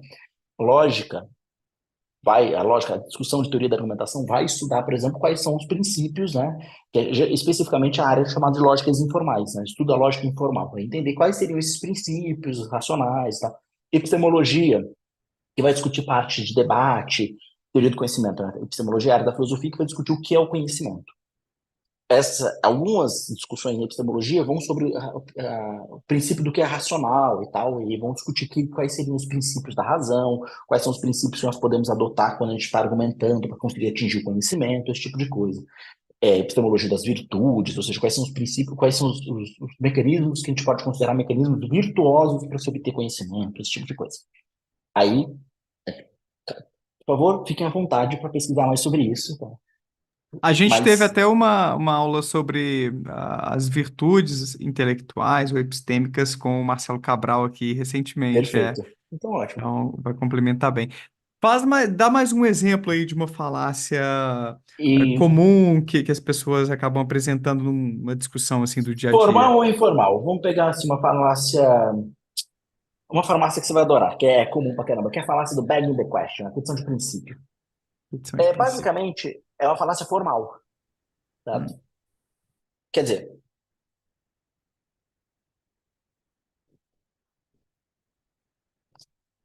ela é uma falácia formal? Deixa eu pensar aqui, porque ela pode ser entendida como uma falácia formal. De novo, gente, vamos voltar numa coisa. Falácia formal depende de que ponto de vista que a gente está olhando, certo? De que lógica a gente está olhando. Ah, ela não é uma falácia formal, eu vou dizer aqui, de um ponto de vista geral, como você observa ela de modo simplista.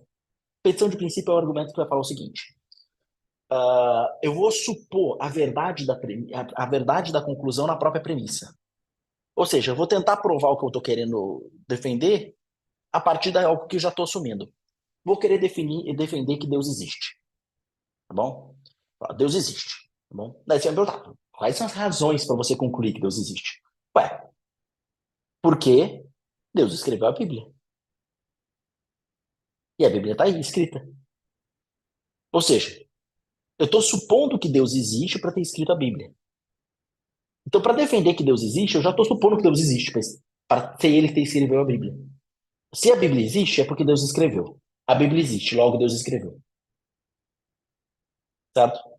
Não, não é. Se eu quero defender que Deus existe, eu não posso supor isso nas minhas premissas. Eu não posso supor a conclusão já na premissa.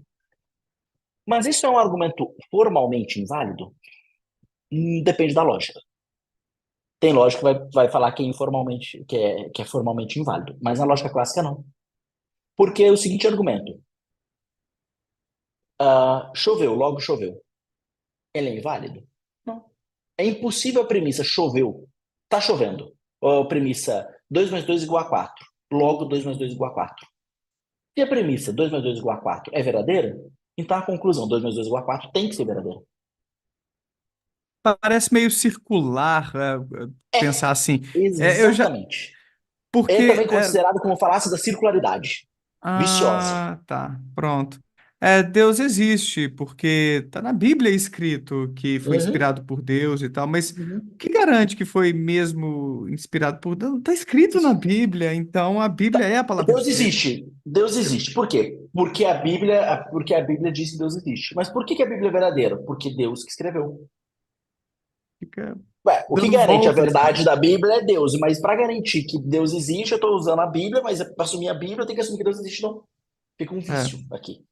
Essa sim. circularidade viciosa, que é a petição de princípio, ela não é exatamente uma falácia formal, apesar de que algumas lógicas podem assumir que ela é uma falácia formal, mas ela não é exatamente, certo?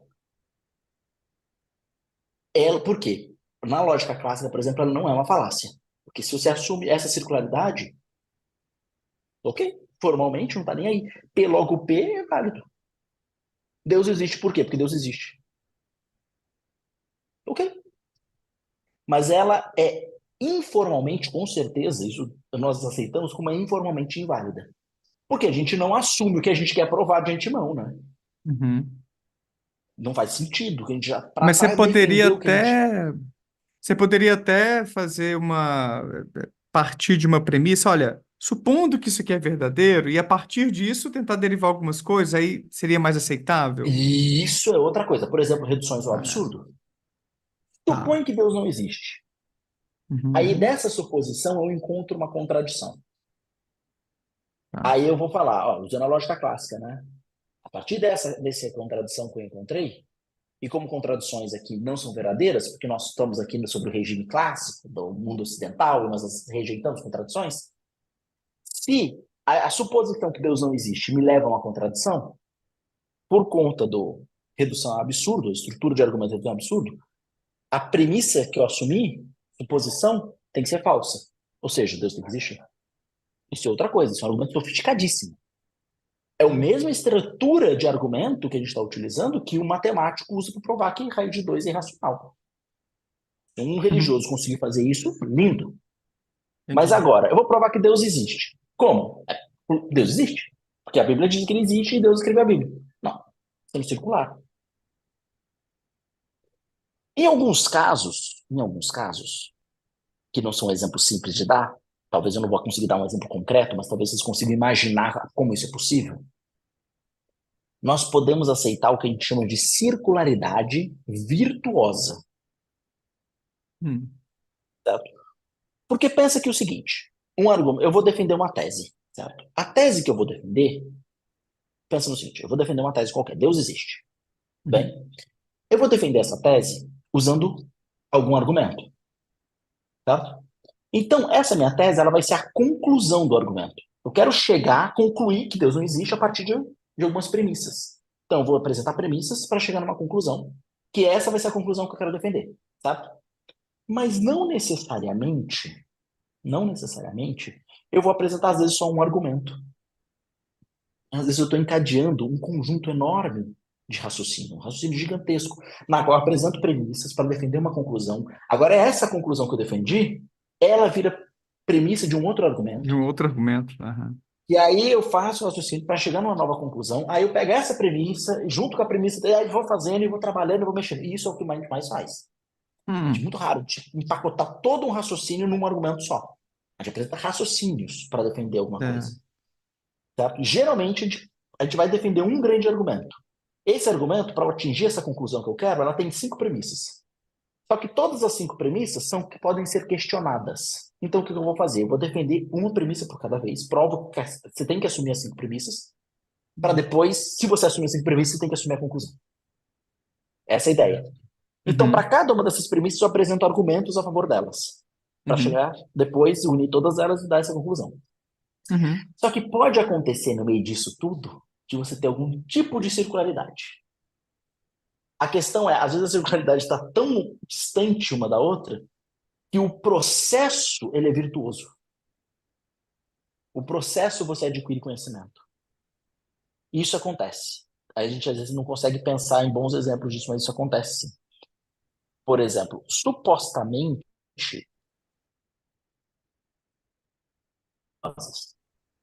Opa, deu uma travadinha aqui. Eu não sei se foi na minha internet ou do. Ah, pode aqui, ó, ser. voltou.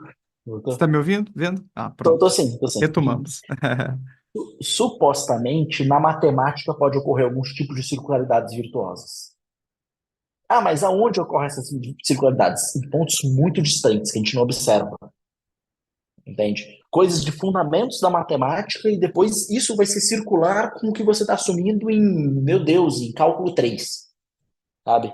Putz, coisas tão distantes ainda, mas às vezes tem uma circularidade que você não observou e ela ocorre, entende? Outro momento que aparentemente pode ocorrer essas circularidades, essas são circularidades virtuosas, podem ser, por exemplo, em casos de questões psicológicas. Quando a gente analisa o conjunto de crenças do sujeito, elas podem ser contraditórias sem o sujeito perceber isso. Provavelmente são. Provavelmente nosso conjunto de crenças são contraditórias sem a gente perceber essas coisas. Certo? E às vezes a gente se pega com essas contradições. E a gente, puta, peraí, uma coisa errada aqui. Isso é muito comum acontecer. Por exemplo, em algum momento a minha mãe me deu uma informação de que ela estaria viajando hoje para São José dos Campos, sei lá, pra São Paulo. Em algum momento, sobre alguma coisa que eu vi, eu formei a crença de que ela estaria em casa. Mas eu não tô me. Eu tenho essas duas crenças. Se eu recobrar a memória, eu vejo que eu tinha essa crença anterior. Mas eu estou tendo essa crença atual agora de que ela está em casa. Entende? Eu só não tenho as duas crenças simultâneas. Mas as duas estão no meu conjunto de crenças. E elas são contraditórias entre si. Quando eu paro e penso nessa crença aqui e lembro do que ela falou para mim, eu observo que opa, tem uma contradição aqui, daí eu recuso uma delas. Entende? Aí é um momento que a gente peraí, então eu geralmente recuso uma delas. Mas é supostamente, se a gente for analisar o conjunto de crenças do sujeito, é um conjunto contraditório, certo? A questão é, então a gente pode utilizar a lógica clássica para analisar conjuntos de crenças? Não, porque lógica clássica, se você tem contradição, se segue qualquer coisa. Se você tem crenças contraditórias, automaticamente você acredita em ETs, por exemplo. Por exemplo, você tem uma crença contraditória, que a sua mãe, por exemplo, está em casa e a sua mãe está viajando. Nossa, logo eu acredito em ETs. Que? Isso é um princípio lógico. De uma contradição se segue qualquer coisa. Entende? Quando a gente pensa nessas discussões de internet, Uhum. hoje é Twitter, né? Que o pessoal brinca, não é Twitter mais, e nem X, nem X, mas É. que você repara, Kerian, que mais aparece? Não sei se você acompanha, na verdade, né, essas Uhum. discussões, ou se você já discutiu um pouquinho. Você Ad falou do hominem. ad hominem, né, de atacar o É, mensageiro e não a mensagem, não o isso. argumento, né? É isso. Ah, seu. É, Épocas de política, seu petista, seu bolsonarista, você não pode confiar isso. nessa pessoa porque ela é de esquerda, de direita, né? Ataca muito assim Isso. a pessoa. Apelo à Ah, autoridade indevida. apelo à É outra autoridade. coisa que. Não, autoridade não, indevida. Indevida, tá? Indevida. Por exemplo, Exemplifica nossa, isso. Eu pensei em política, mas eu não vou citar esse exemplo para não entrarmos numa seara que nós não gostaríamos de discutir. Mas, Tá por bom. exemplo, a gente vai discutir a questão do aborto, Aham. certo? Aí a gente chama um padre, entende? Ah, a gente vai discutir aborto, vai chamar um ator. Um ator tem a ver com essa discussão? Sabe? Até um padre, beleza, que tem às vezes uma parte da discussão que pode ser uma parte religiosa, mas você vai discutir com um médico, você vai discutir com um cara da filosofia, que vai discutir sobre filosofia moral, vai discutir sobre moralidade, né? Mas você discutir um ator, o que que o ator tem para contribuir com essa discussão? Ah, eu não cometi nenhum aborto. Desculpa a expressão. Dane-se. Eu quero discutir o assunto aborto de um ponto de vista racional. Eu não preciso apelar à autoridade de um ator. E eu não vou falar, você quer ver quando a gente mais usa isso, a gente não percebe, que a gente bate palma para isso e acha tranquilo, mas a gente não percebe, é um apelo indevido à autoridade, à autoridade indevida? Quando um ator está fazendo um comercial de cosmético. Ah, nossa, se ele faz isso. Ou melhor, eu vi na revista que a dieta da Angelina Jolie de comer alface com água funciona. E da onde que a Angelina Jolie virou uma especialista em nutrição agora? Entende? Isso a gente vê o tempo inteiro, o tempo inteiro. Eu não vou entrar para discussão, né, política do negócio, tá bom, gente? Porque daí a gente vai lembrar da cloroquina, a gente vai lembrar de outras coisas que a gente viu bastante aí.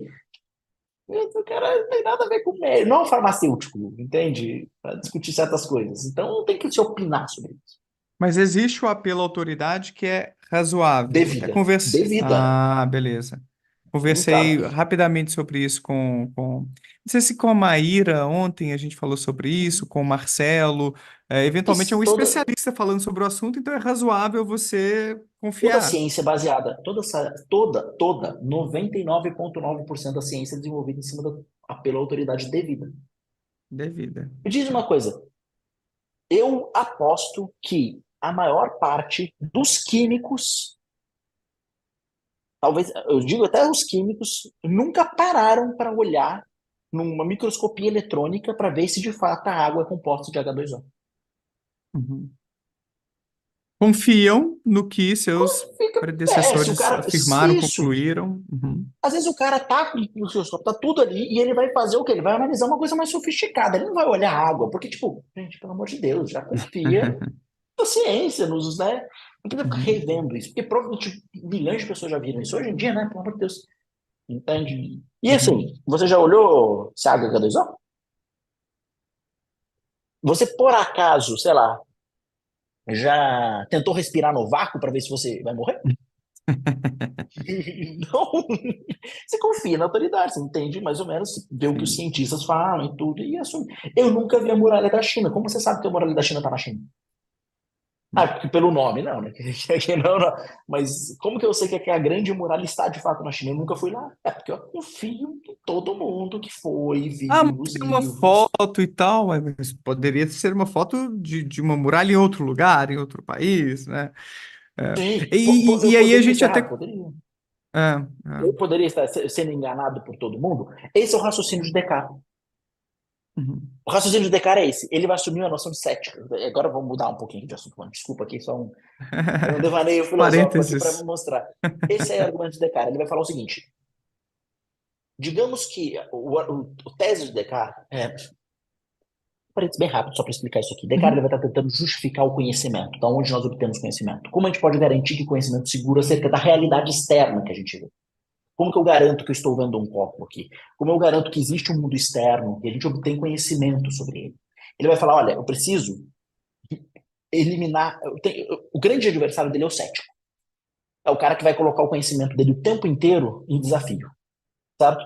E ele quer achar uma resposta que até o cético tenha que aceitar. E o que ele vai fazer então? Qual que é a ideia dele? Qual que é o raciocínio que ele vai tomar? Qual que é a estratégia argumentativa que o Descartes vai tomar? Assume o ceticismo. Vamos assumir o ceticismo radical aqui. Vamos assumir o ceticismo até as últimas consequências. E quando a gente chegar onde nenhum cético consegue mais, a gente tenta fundar uma crença que o cético não conseguiu questionar. Que dali não dá mais. Essa é a estrutura argumentativa do Descartes. Ele vai falar, então tá bom. Vamos supor que a minha visão, meus sentidos são falhos, estão errados. Tudo que é visual, sentido. Por quê? Ah, porque eu poderia estar sonhando. Argumento do sonho, meu pai. Se eu sonho, os sentidos são tudo errado. Eu sonho que eu estou comendo um brigadeiro, aí eu estou aqui dormindo. Ponto muito mais infeliz. Eu poderia estar comendo brigadeiro. Rejeita tudo isso. Aí ele vai falar, tá bom, qual que é o especialista, a ideia, qual que é o especialista da matemática? É nós mesmos, que a matemática nós mesmos conseguimos derivar, supostamente, a matemática é tal que se a gente aprende os princípios, a partir de raciocinando a partir dos princípios, a gente obtém todos os teoremas matemáticos, a gente prova tudo, né? Qualquer coisa na matemática, eu vou provar que 2 mais 2 é igual a 4, eu consigo fazer isso só raciocinando para isso. Eu não preciso usar os meus sentidos. Essa é a ideia que principalmente filosofia da matemática, os caras antigos, né, os caras vão falar sobre isso. Ah, matemática ela é a priori, não precisa da experiência. A matemática a gente prova ela apenas raciocinando sobre ela. Aí o Descartes vai falar, qual que é o maior especialista disso? Nós mesmos, né? O maior especialista da matemática é usar o nosso próprio raciocínio. Mas ele fala, mas e se tivesse um gênio maligno, um cara que fosse o tempo inteiro lá que a gente está raciocinando, ele vai lá e opa, sacaneia o nosso raciocínio para a gente pensar que 2 mais 2 é igual a 4, mas na verdade não é. Rejeita a matemática também. E ele vai fazendo todo esse raciocínio cético o tempo inteiro para ver se ele encontra alguma coisa que o cético não consegue. Até que ele encontra o penso, logo existo, né? O argumento dele é, se eu penso, né, então eu duvido. E se eu duvido, logo eu existo. Ou, perdão, se eu duvido, então eu penso. Se eu penso, eu existo. É isso. Qual que é a ideia dele? Se eu estou questionando que pode ser que eu não conheça nada na vida, eu estou pensando. O ato de questionar é um ato de pensar. E se eu estou pensando, tem alguma coisa que está pensando. E o cético não pode questionar isso. O cético não pode questionar a existência de um ser pensante, dos res cogitas, né? Que é o ser que pensa. Então, se ele não pode recusar isso, esse é um argumento que o cético não pode recusar, a partir daí ele vai tentar derivar todo o conhecimento possível, a partir do penso logo existo. Que existe alguma coisa que pensa. Aí ele tenta derivar todo o conhecimento. Eu só estou fazendo isso por volta toda, porque ele estava falando do apelo à autoridade. Ah, mas eu poderia estar sendo enganado. É o Descartes falando, olha, qual que é o especialista como que eu posso garantir que eu não estou sendo enganado com a muralha da China, com as coisas? Não pode ser que o mundo inteiro esteja sacaneando. É possível as coisas, os cenários mais bizarros, né, Kerian? O Uhum. problema é, será que é razoável eu Questionar? mergulhar nesse questionamento tão radical Uhum. assim, Exato. tão pirrônico, talvez, Uhum. pensando no cético da Exato, exato. antiguidade? Pensa Isso assim, é o Descartes, insustentável, né? ninguém vive pensando, ninguém é cético nesse ponto. É. Questionando toda a realidade. Será que existe um buraco na minha frente? Sabe? Será que eu estou tomando água? Isso é meio bizarro. Ninguém é um cético radical. E é Uhum. engraçado, porque cada vez mais, quando a gente discute, por exemplo, principalmente o pessoal que fazendo divulgação científica, tá falando que tem que ser cético. Não, gente, calma aí. São coisas diferentes. Tomar muito cuidado, que uma coisa é ter uma abordagem cética frente aos questionamentos do mundo. Isso é uma coisa. Virtuoso. Buscar conhecimento, questionar princípios razoáveis, né? A gente tem que buscar princípios razoáveis, Uhum. questionar o que parece razoável. Isso é uma coisa. Agora, você é um cético. Não, gente. Você não vai questionar o conhecimento seu que existe um copo na frente, entende? Você não vai questionar. Você não vai acordar todo dia, abrir o olho e falar, pô, será que existe um mundo externo? Será que eu vou pisar aqui e não vou cair no nada? Não é assim. O O cético. Michael Shermer, ele, talvez até para diferenciar, ele fala do ceticismo moderno, ou o Carl Sagan fala do ceticismo científico, para Uhum. diferenciar desse ceticismo mais radical, pirrônico da Uhum. antiguidade, né? Que Filosófico. filosófico. Tá, Isso. boa. Chegou um superchat aqui, Kerian, que tem a ver com essa conversa, então eu vou trazê-lo agora, do Where Cynical White Wolf. Falou assim, ó. Mas e se eu for um cérebro de Boltzmann? A possibilidade é baixa, mas não é zero. Eu não conheço esse Boltzmann. Será que seria aquela ideia do cérebro Numa numa. Cuba? Como é que eles chamam isso, gente? Numa caixa, sabe, isolada do mundo, e aí colocam Isso. uns inputs para criar, como se fosse Uhum. Matrix, talvez, Isso. É chamado cérebro numa Cuba. uma O cérebro Cuba. numa Cuba. É Cuba, porque é a tradução em português de Portugal. Cuba é num jarro. Cérebro no Uhum. jarro. Né? Tá. Daí você joga todos os inputs elétricos na cabeça e começa a É, jogar inputs elétricos que você está vendo no mundo, que existe aqui, existe um copo, né? Por exemplo, se eu fosse um cérebro numa cuba, eu estaria tendo a mesma experiência de que isso aqui é um copo. Se esse é o uhum. caso do Boltzmann, eu não tenho certeza se esse é o argumento do É, Boltzmann. eu Eu tô achando que o também. dele pode ser o cérebro de Boltzmann, pode ser se você conhecer probabilidade, uma coisa, eu não sei. Vamos supor que seja esse o caso, tá? Vamos supor que seja o caso do cérebro numa cuba.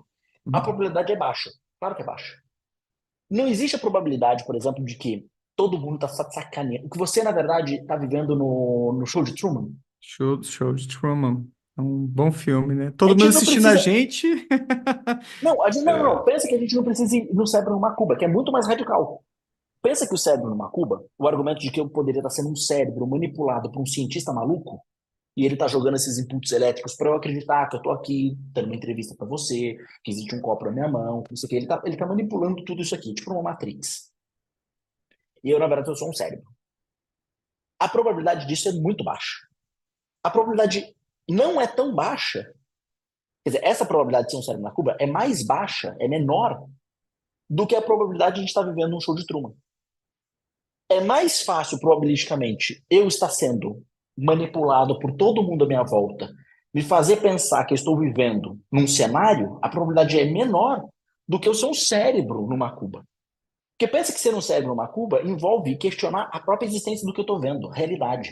No caso do Truman, não, ele está de fato vendo um copo, ele está vendo um Então, o computador, show de ele Truman é mais provável, né? é mais provável, porque ele não está questionando a realidade, ele está questionando essas interações sociais que ele vive. Uhum. Que as pessoas estão sacaneando com ele, estão manipulando a Uhum. mente dele, fazendo ele acreditar que não existe o mundo lá fora. Por exemplo, nesse show de Truman que eu estou vivendo, agora, nesse show do Kerian, certo? Você está falando para mim, você é um ator pago que está falando para mim que a muralha da China está na China, que a grande muralha está na China, que as pirâmides estão no Egito, e na verdade não existe essa porra nenhuma. Que Aham. nunca existiu pirâmide, nunca existiu muralha. E você é um ator que está falando isso para mim. A probabilidade de eu estar vivendo no show do Kerian é maior, é mais fácil, é mais provável isso acontecer do que eu estar sendo um cérebro numa Cuba. Porque o cérebro numa Cuba questiona a própria existência de uma realidade externa. Não existiria copo, não existiria você, não existiria nada. Tudo coisa da minha cabeça. Entende? É. Probabilisticamente é mais fácil. A questão é razoável a gente assumir que você está vivendo num show do Kerian?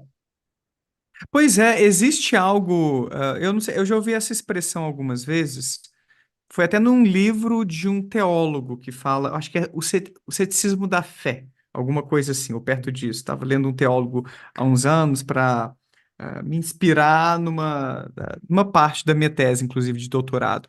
Eu acho que ele traz muita expressão dúvida razoável, para além da dúvida razoável e tudo. Uhum. Dá para a gente pensar assim que tem questionamentos, dúvidas que são razoáveis, que são, poxa, faz Sim, sentido, isso aqui tem uma claro. probabilidade interessante, e outras dúvidas que são meio exageradas, meio mal fundamentadas. Dá para a gente pensar Não, não, não mal não, fundamentadas, não mal tá. fundamentadas.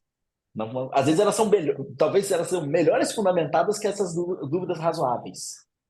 Tem Hum. um argumento que até vou comentar de um amigo meu que estuda essa discussão, Jaziel, ele é professor da Universidade Federal do Piauí, ele trabalha, o doutorado dele está discutindo isso.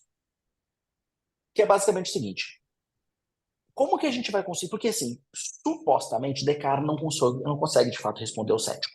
O cético moderno, as respostas mais contemporâneas de ceticismo e tal, a discussão está mais sofisticada, mais criteriosa, fica de fato complicado a gente conseguir garantir a existência de conhecimento frente a cenários céticos. Toda vez que sempre você consegue apresentar um cenário cético, que todo critério que você deu de razoabilidade para algo ser um conhecimento, quando você apresenta, você consegue criar um cenário cético, handmade, né? Você faz um cenário cético para aquele caso para mostrar, ó, você poderia estar enganado. Então, assim, você nunca de fato, você sempre consegue criar um cenário cético que você nunca consegue eliminar a possibilidade do erro. E, frente à possibilidade do erro, você não pode dizer que conhece. Porque supostamente o conhecimento não deveria ter a possibilidade de estar errado aqui. O conhecimento é certo. Caramba, isso parece utópico até. É complicado. Então, assim, a gente nunca consegue, de fato, dar critérios totalmente razoáveis para garantir que, olha, eliminar um caso cético. Tudo bem? Dito de outro modo, o cético está na frente. E é difícil de conseguir passar na frente dele. É bem difícil. Porque os argumentos céticos são fáceis, são argumentos mais simples. Só imaginar um cenário em que tudo deu errado e Você sempre Por faz um isso que tá cenário cheio de terraplanista por aí, né? Eles conseguem dar um exato. jeito ali Dá de. um jeito, mistura, não sei o quê. E o problema é que, quanto o terraplanista, você consegue dar pegar ele e jogar ele lá para fora da Terra e falar, olha a Terra ali, cara. Olha aí, né? Entende? Você me Olha ela drogou! ali. Não, mas ele vai falar um monte de coisa. Faz anos, sempre. Agora, ponto cético não tem como. Não tem como. Porque o cara tá falando de coisas assim, tipo, a realidade não é como você pensa. Não existe um mundo externo. Nossa senhora, fica um negócio muito louco. É. A questão é, ele vai falar um negócio, a tese de um amigo meu vai discutir isso, e ele tem uma posição interessante, que é o seguinte: a gente pode afirmar casos de conhecimento contextualmente. O contexto, ele permite nós dizermos quando a gente, o que são os critérios de razoabilidade para dar conhecimento, dizer que algo é conhecimento ou não, quando você tem conhecimento ou não tem. Em todo contexto, quando você traz o argumento cético, a dúvida cética, ele vira grande boom no contexto. O argumento é o seguinte: existe mundo externo. A gente está aqui assumindo isso. A gente assume isso toda vez que a gente discute, que a gente está andando na rua, que eu vou numa banca de jornal e pego. Não existe uma banca de jornal. Quando eu vou no. Como que chama? No hortifruti e pego uma fruta, eu estou assumindo que existe uma fruta na minha frente, que existe um mundo externo, eu assumo essas coisas. Certo? Só que quando chega, se eu tô lá no meio do hortifruti, pegando uma fruta, olhando uma manga, falando, puta, que manga bonita, cheirosa, que legal, vou levar essa. Já aparece o cético do meu lado e fala: você tem certeza que você tá olhando uma manga? E se você for um cérebro numa cua? Velho, eu não posso falar que eu tenho mais certeza que eu tô vendo uma manga. Porque toda vez que me apresenta o cenário cético, o contexto se desfaz, digamos assim. Ou a gente tem que criar mecanismo para falar, tá bom, cético, tá bom. Você faz assim, senta lá, vai, que a gente não vai te levar em consideração. Que são o que a gente considera como dúvidas irrazoáveis. Apesar de eles serem muito bem fundamentadas, porque o cenário cético é um argumento muito interessante para nos Uhum. forçar a melhorar as nossas teorias de epistemologia, a ter uma definição de conhecimento mais sofisticada e coisas do tipo. Então tem uma Mas a gente, lógica, né? Usando a palavra de uma forma mais livre, pode ter uma sim, lógica aí na argumentação do claro. cético, uma fundamentação interessante, Uhum. mas ainda assim dá para dizer que não é razoável, que não é plausível ou provável, que é algo meio Isso, forçado. É isso. isso. É igual quando a gente está querendo. Sabe quando a gente não tem uma resposta, que a gente não é, às vezes, perito numa área, mas a criança fica insistindo para a gente explicar e questionando para a gente explicar o negócio, até que uma hora que a gente chega e fala, cara, a sua dúvida é irrazoável. Eu entendo a sua dúvida, tem uma resposta para isso. Eu não sei te dar, e não talvez seja impossível te dar, mas eu não vou ficar assumindo essa discussão. Tipo, senta lá, vai. Senta lá, porque, tipo, eu não consigo, eu não vou. Cético, se você quer um nível tão sofisticado. Porque o que o cético vai fazer no final das contas é o seguinte: ele vai levar o padrão de justificação, de critério para conhecimento a nível tão alto, tão alto, tão alto, que até as coisas que mais a gente pode considerar como garantir conhecimento, exemplos mais simples de conhecimento, não são conhecimento. O critério está muito alto. Como chama, a régua está muito alta, entende? Então não dá. Então a gente chega e fala, tá, eu entendo, cético, entendo que é importante, tem, como você falou, tem uma lógica por que você está fazendo isso. Tem. Tem uma discussão em epistemologia. Tentar melhorar, refinar as nossas teorias. Entendo, mas só tô querendo comprar minha manga, tá bom? É isso Muito aí. bom. A gente ainda pode combinar uma live sobre ceticismo, é outro tema muito legal Uhum. e, bom, foi legal esses parênteses que a gente abriu aqui. Queria só agradecer rapidamente aqui a Kelly, que mandou um super sticker, obrigado demais, e Luz Verde também, que mandou um pônei aqui, eu não sei se, pônei não, como é que chama isso, gente? Unicórnio. Eu não sei se foi proposital a escolha do bichinho aqui, mas obrigado demais pela contribuição. A gente vai abordar o último tópico com o Kerian acerca de como cultivar, digamos assim, um raciocínio mais lógico, como evitar falácias, se tem algum caminho para a gente tomar para Nossa. que a gente tenha esses cuidados no raciocínio. Mas antes eu queria só reforçar com o pessoal aqui, Kerian, que foi chegando mais gente, né, com o passar da nossa live, que a gente está com as inscrições abertas. Deixa eu só abrir aqui para compartilhar com vocês. Para o nosso novo curso de Filosofia da Ciência lá no Instituto Ponto Azul. Eu deixei o link aí embaixo para vocês olharem com calma depois. Tem um videozinho de apresentação.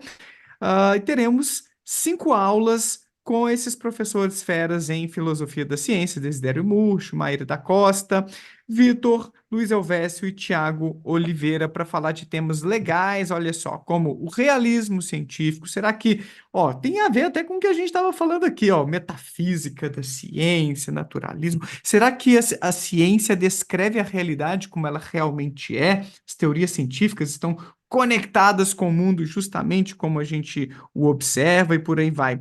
A força e as fraquezas da ciência, como identificar uma pseudociência, tem sinais, então, de uma doutrina que parece científica, mas não é.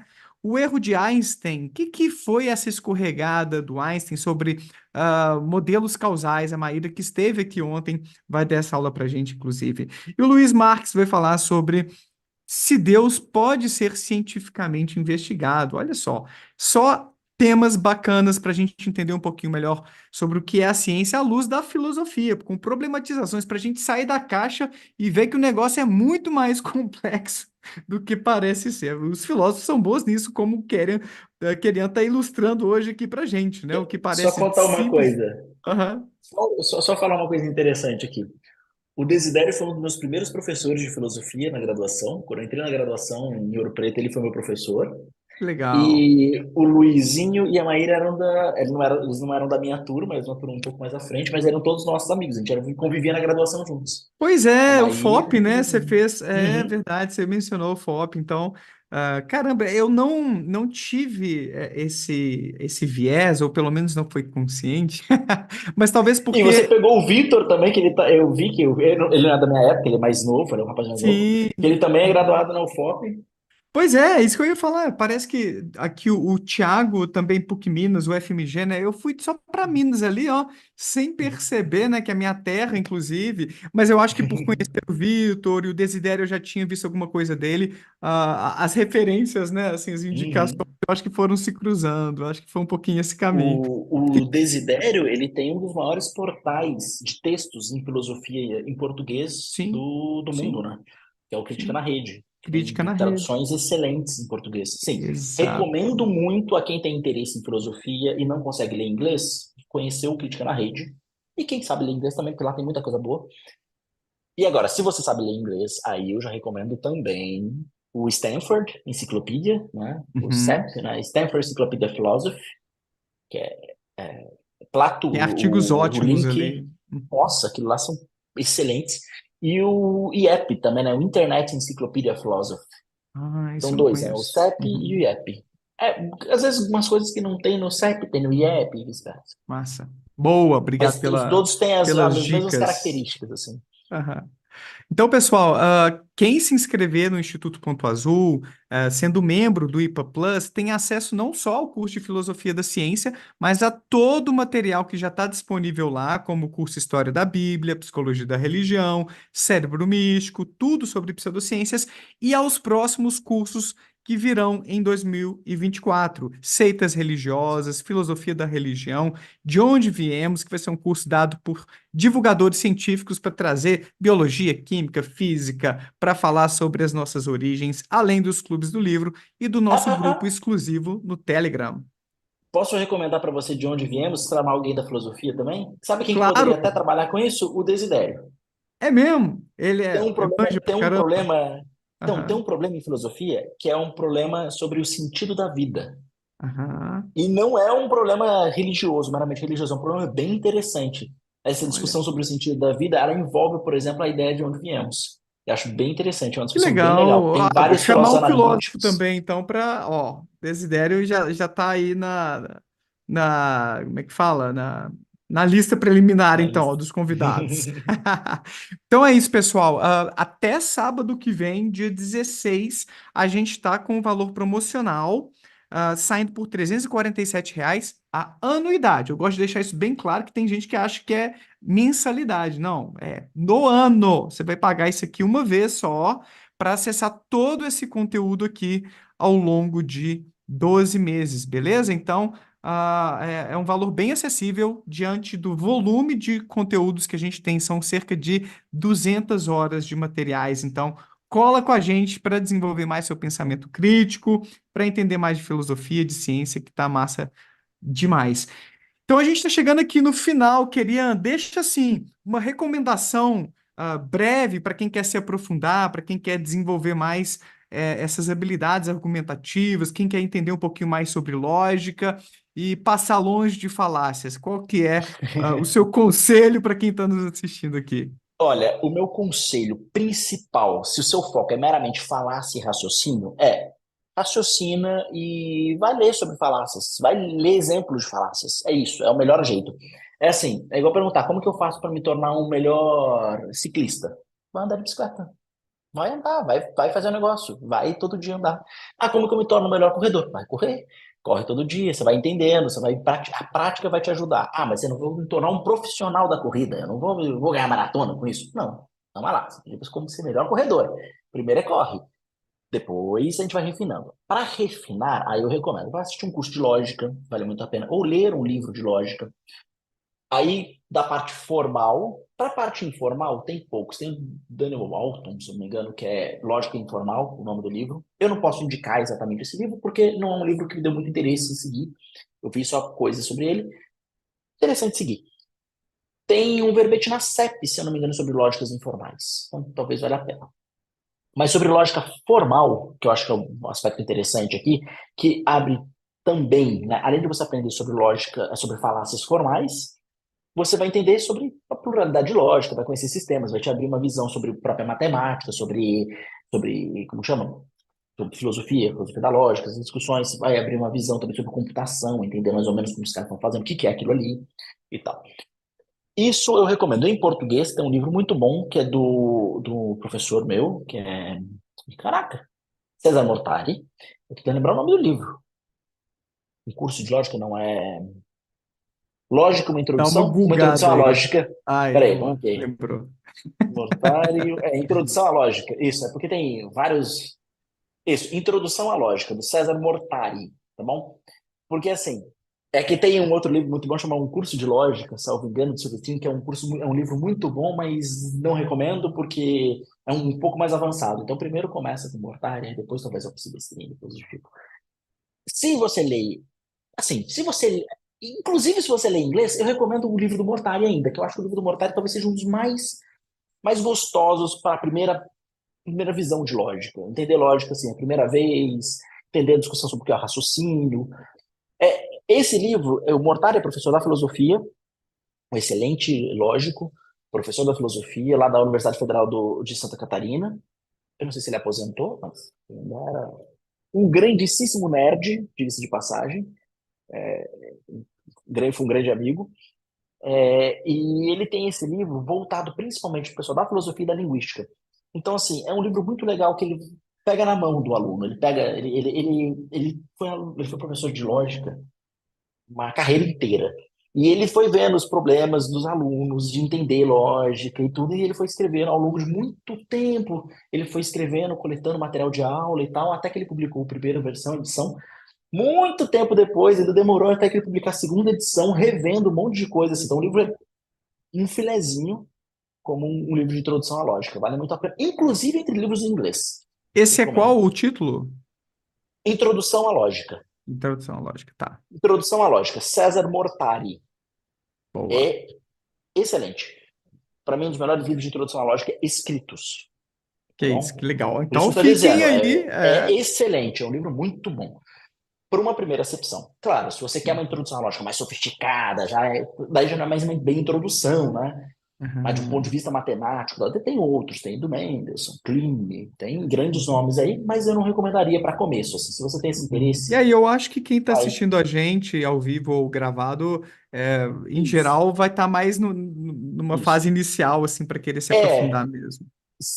eu recomendo esse livro e tem também um, que é o nome? Critical Thinking, pensamento crítico. Isso, Hum. pensamento crítico.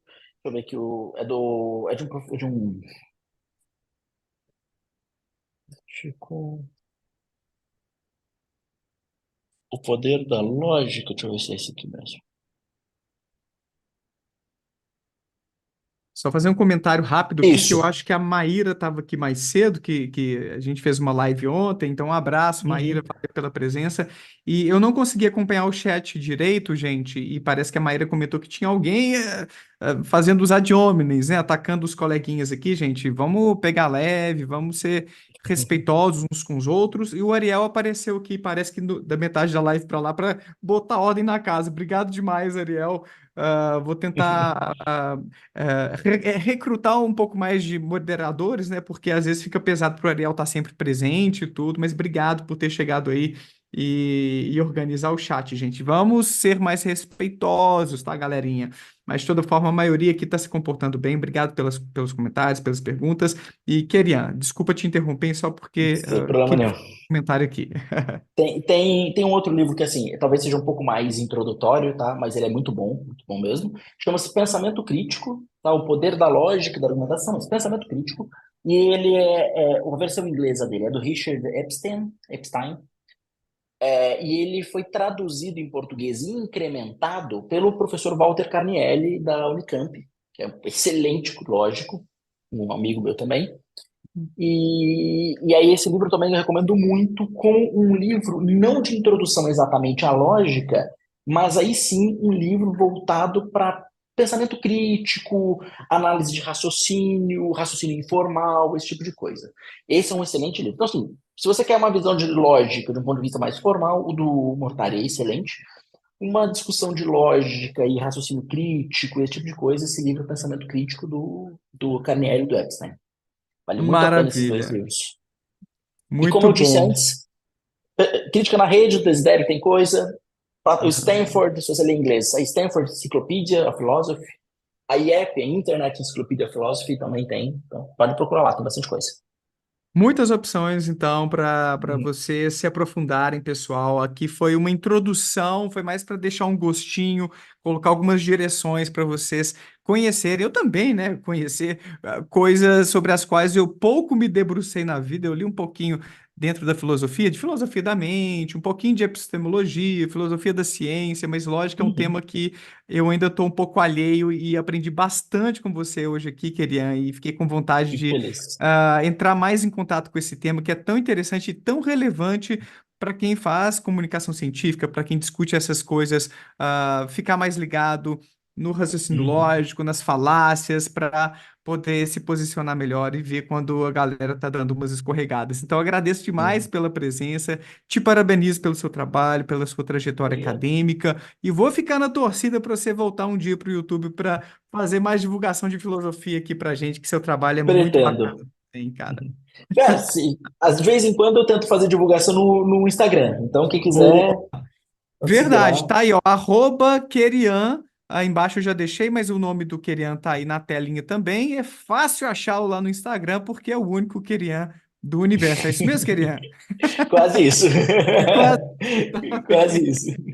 Muito bem, obrigado demais, gente, pela Eu que agradeço. audiência. Deixa o like se gostaram do papo, compartilhem esta live com quem você acha que tem que aprender um pouquinho mais sobre lógica. Torne-se membro para apoiar meu trabalho por aqui e vamos lá para o Instituto Ponto Azul para estudar nossos cursos e clubes do livro sobre ciência e filosofia. A galera lá tá massa demais, a comunidade está bem movimentada e tô muito feliz com o projeto e com tanta gente que está chegando aos pouquinhos por lá. Obrigado a todos, valeu. Ariel, um abraço. A Maíra, que ficou por aí também até agora, ó, chegou por aqui. Depois vamos dar uma olhada, Maíra. Vou tentar aumentar o número de moderadores, tá? Para o chat ficar mais saudável aí. Obrigado pelo apontamento. Um abraço a todos. Valeu, queria mais uma vez. A gente se vê por aí numa próxima, então.